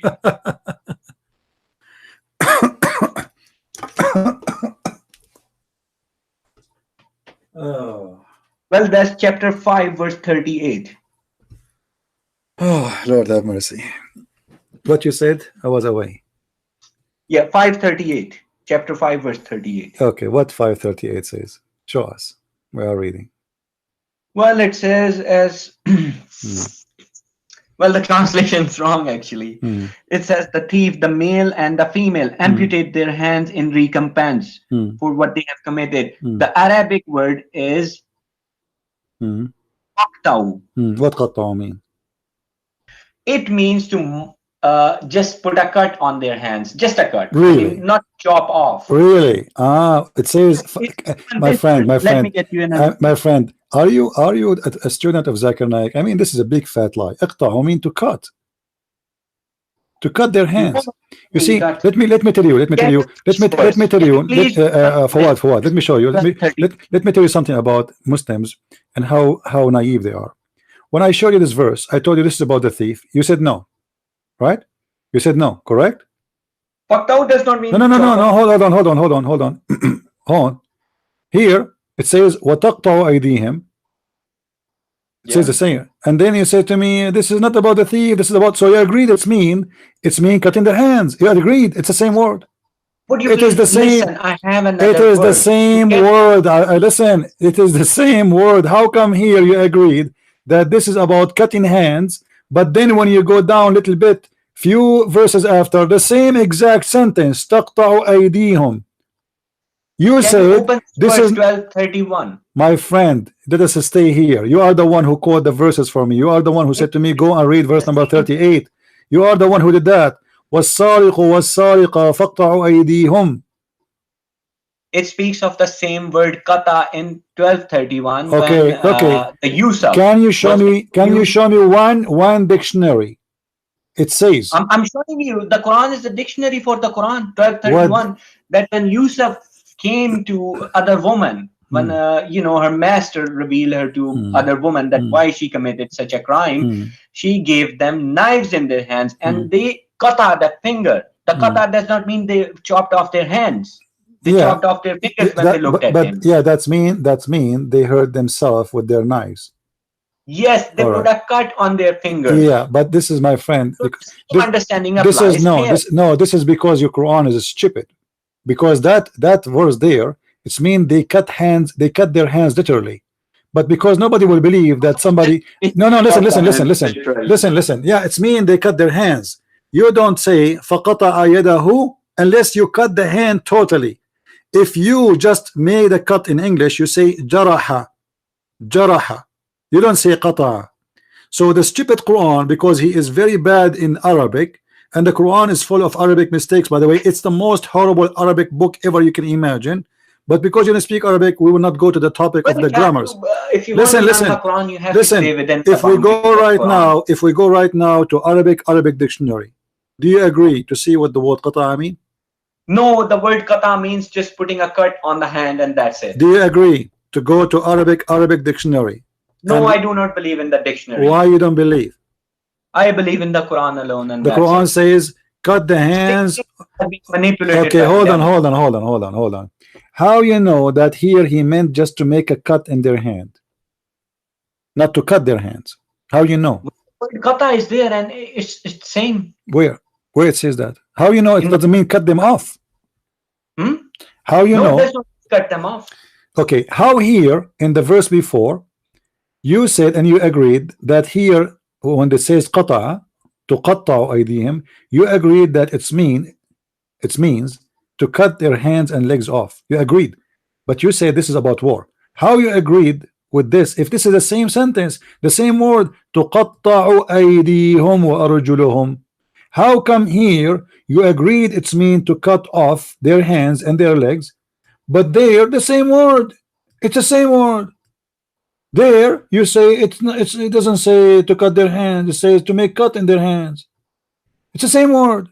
This word does not mean chop off their hands. My friend, how come? Okay, just three verses before you agreed with it, it's mean to cut off their hands. It's the same sentence, the same word, and the same chapter, and both of them actually speaking about theft, because this is about a bunch of guys. They run away with the camels, and supposedly they steal some camel, and then they one of them, he killed the shepherd. Muhammad, he brought them, he put nails in their eyes, he crucified them, he cut their hands, he cut their feet, and he made them die slowly in torture way. This is how disgusting your prophet is. The verse there speaking, repeating the same thing again, making it more clear that the one who do a theft, you cut his hand, and there is not a single Muslim in the world don't agree with me. So what kind of a Muslim you are? Where you got? Okay, let me ask you. Who is the scholar? Listen. Like Taslimu. My friend. Who is the scholar? You're a scholar who gave you this meaning. Is that your invention or a scholar teaching? Well, that's how the Quran speaks. No. Don't tell me this is how it's called. I'm asking you, did you learn this from somebody or this is your invention? No, it's not my invention. So who is the one? Okay, who is the one who taught you this? That this does not mean cut hands. Well, after looking at all these verses, this is the conclusion we came to. You just said it's not your invention. So you learned from somebody. It's not my invention. Okay, so who is the one who taught you that? Who is the one? For meanings within the Quran. So are you okay? Let us make it clear. Are you saying you are the only Muslim in the world believe that this is not about cutting hands, or there is a scholars believe in that? There are other people as well. Scholars. There is any scholars? Well, I don't know if they call themselves. So there's no scholars. They are just a bunch of Abduls like you, come with their own fictions. A guy who calls himself a scholar is a scholar. So you are just a Abdul coming with your own fiction and own meaning out of all the Muslims, and you want us to. Okay, that's fine. Okay, whatever you say. All right, my friend. Well, thank you for being here, Mr. Fuad. Yeah, thank you. I hope that's you have a good time with us, and I hope you learn something good. But take my advice. Muhammad is a false prophet, and God do not promise you endless penis or big balls or women waiting for you and their legs is up making a victory sign for your majesty. God, my friend, is not a pimp from Las Vegas. God don't teach to beat the wife. God don't teach how to have sex with the children. God don't teach evil. God don't say, as you said, that he will mislead you in his book. Never. There is no way that God will send us a book to mislead us, otherwise he is the devil. Your God is a devil. This is why we see in the Quran chapter 5 verse number 14, it says that Allah will spread hate and enmity between the Christians until the judgment day. Your God, he target us for a very simple reason, for we are the true people. And this is why Ad-Dajjal, who is the Muslim belief he is the Antichrist, he is the Antichrist. There's no Dajjal in Quran, by This the is way. no, there is. Are you sure? Yeah, show me. Oh boy. I mean, I'll be thankful if you can. Okay, hold on. So you are just saying there's no Dajjal, right? No, there's no Dajjal. Okay. It's a Christian concept being infiltrated in Islam. All right. Have you ever heard of an animal? It's called a jassasa. There's an animal mentioned in the Quran, but that animal will speak on behalf of Allah. Daba, it's called. Okay, this animal is what? No one really knows. What this animal? So this animal will speak behalf of Allah, right? On behalf of Allah. Okay, that means she is a prophet. No, not prophet. So what? He will inform them so of how that an humanity animal has denied the verses of Allah. Hold on. How an animal will speak in the name of Allah, or will speak in what you said? Speak what? Will speak for Allah and inform people that they have been rejectors towards the verses of Allah. Okay, is that a cartoon or this is real? Pardon? Is that a cartoon that there's an animal will come from the ground and he is going to teach us about God? Well, Allah can make anything Allah wants. I mean, what can I say? What sort of animal? Okay, what is the point? What is the? I don't have a stairway what is in the? Okay, what is the point of this animal who is going to come and speak to us about God? Is that animal is a Muslim? The point is that the judgment day is approaching. Is that animal? Is that animal is a Muslim? Well, you can say that. Yeah, sure. So this is a Muslim prophet animal. No, it's not a prophet. It's not making any prophecy. It's just telling people that they have been kafirs till Well, now. you are saying to us, no, hold on. You are saying to us that this animal will speak for Allah. Yeah. Okay. What he will say? That people have been rejecting the verses of Allah. That's all. So the animal will say to us, it will come to he will call me in Skype and he will say to me, Christian Prince, I am an animal sent by Allah to speak to you. How this animal look like? Look like a chicken, a duck, a rabbit, a camel? How he look like? I don't know. Allah knows. Wallahu alam. Allahu alam. And is he big or small? I don't know. How we will know that this is not an animal made by Apple store or made by Microsoft or fake? How we know that this is the animal? What if maybe Shaitan will come in the shape of an animal? What do you think? Well, it will not be, you know, a robot or something. It will be some biological creature, might be. Okay. So, is it true that this animal is going to have the stick of Musa and the ring of Solomon? No. I mean, that's just nonsense. Okay. What happened before you go? Like almost we are up with time. What happened to the flying carpet of Solomon? Well, I don't know. Do you think this animal will use it to come back as a limousine? No. Okay. That's another, you know. All right. Okay. What do you think about Suleiman, a story in the Quran where Suleiman he lost his kingdom? Do you believe in that story? Yeah, I believe in every story of Solomon in the Quran. He was in control of the genie because of the rings he have. No, there are no rings mentioned. No rings. So how he was controlling the genie? Well, Allah has chained them for Solomon. Allah, he chained the genie? Yeah. How they can work when they are chained? Well, the chains were maybe flexible or something. Flexible chain. Okay, I see. And why Allah he chained the genies for Sulaiman? And the word chain could be metaphorical as well. Metaphorical chain. Here we go. You see, I like metaphorical chain. Okay. Let me ask you: Is making statues is forbidden in Islam? No, because Solomon made statues of himself. All right. Why he made the statues then? Why he's allowed? Because he was the king. Okay. And who is the one who made the statues for him? That's something I'm not sure of. The genie. And I heard that the story says that the genie used to die for him and bring him jewelries. Is that correct? Yeah. why Sulaiman, you know, he's getting this? He's already rich. Why he need the genie to die for him and get him jewelries? Is Well, that? just because he had power and everything, But the yeah, jinns obeyed him. but those genies are shaitan. Why the shaitan is making Sulaiman rich? No, I mean, no, not every. If you read the Surah Al-Jinn, not every jinn is a shaitan. Shaitan can be a human, can be a jinn as well. okay. Well, in the Quran, in the verse in front of us, it says, chapter 34, verse 12, that Sulaiman, he used to ride the wind by his flying carpet, and by noon he passed the distance of 1 month. How fast is that carpet? Well, I'm not really sure. I can't really answer you on this one. How many people they can ride this carpet? Suleiman, I guess that's it. I don't know. You don't believe in hadith, but according to scholars, there was 600,000 chairs on the top of his flying carpet. I mean, the hadiths are. I don't really want to talk about hadiths. Okay, but then how you know that the flying carpet is a true story? I mean, why you are convinced? But the Quran says so. So just because the Quran says there's a flying carpet. Did you watch ever Alibaba? I think I might have. I don't remember. Okay. Really. Did you watch those stories like the flying carpet and the bird is talking, and the genie in the ball movies? Did you find there's a lot of similarity between them? Yeah, those stories could be, you know, made resembling, you know, Solomon. Okay. Why? Okay. How come if we go and we read in the books of fictions the Jews have, the legions of the Jews, we find that Muhammad is copying stupid stories, fairy tale stories from the Jewish books? Why do you think the reason? Those are stories exist before Islam. Muhammad has copied My friend, anything. no. Those stories are exist long before Muhammad exist.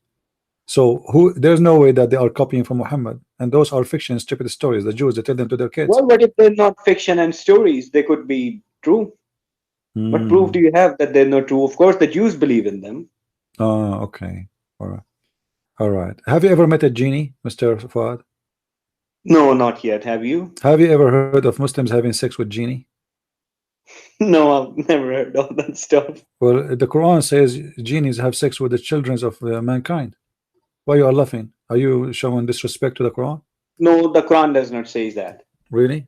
So what if I show you? The Quran says that Satan could be partner in their children, which means that children, they follow the Satan. So they're truly the sons of Satan just because they follow Satan. Okay. That does not mean, Satan has sex with them. Do the Quran have children? Do the Quran have children? Sorry, the shaitan have children? No. No? I don't know. Okay.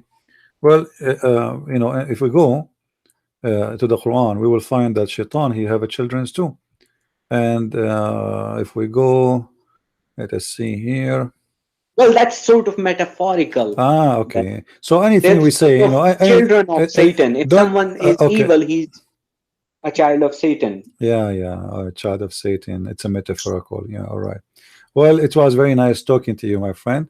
Yep, and thank you. Feel free to call me anytime. And sure. I advise you to wake up and read carefully your book. Your book is crazy book. And all what you said to me is recorded there. I want you to listen to it again and again and see how crazy what you just said to me, starting from admitting that your Quran is full of contradictions and you contradict yourself many times. Thank you, Mr. Fuad. Okay, and good to have you. Thank you. Okay, Allah thanks. Bye-bye.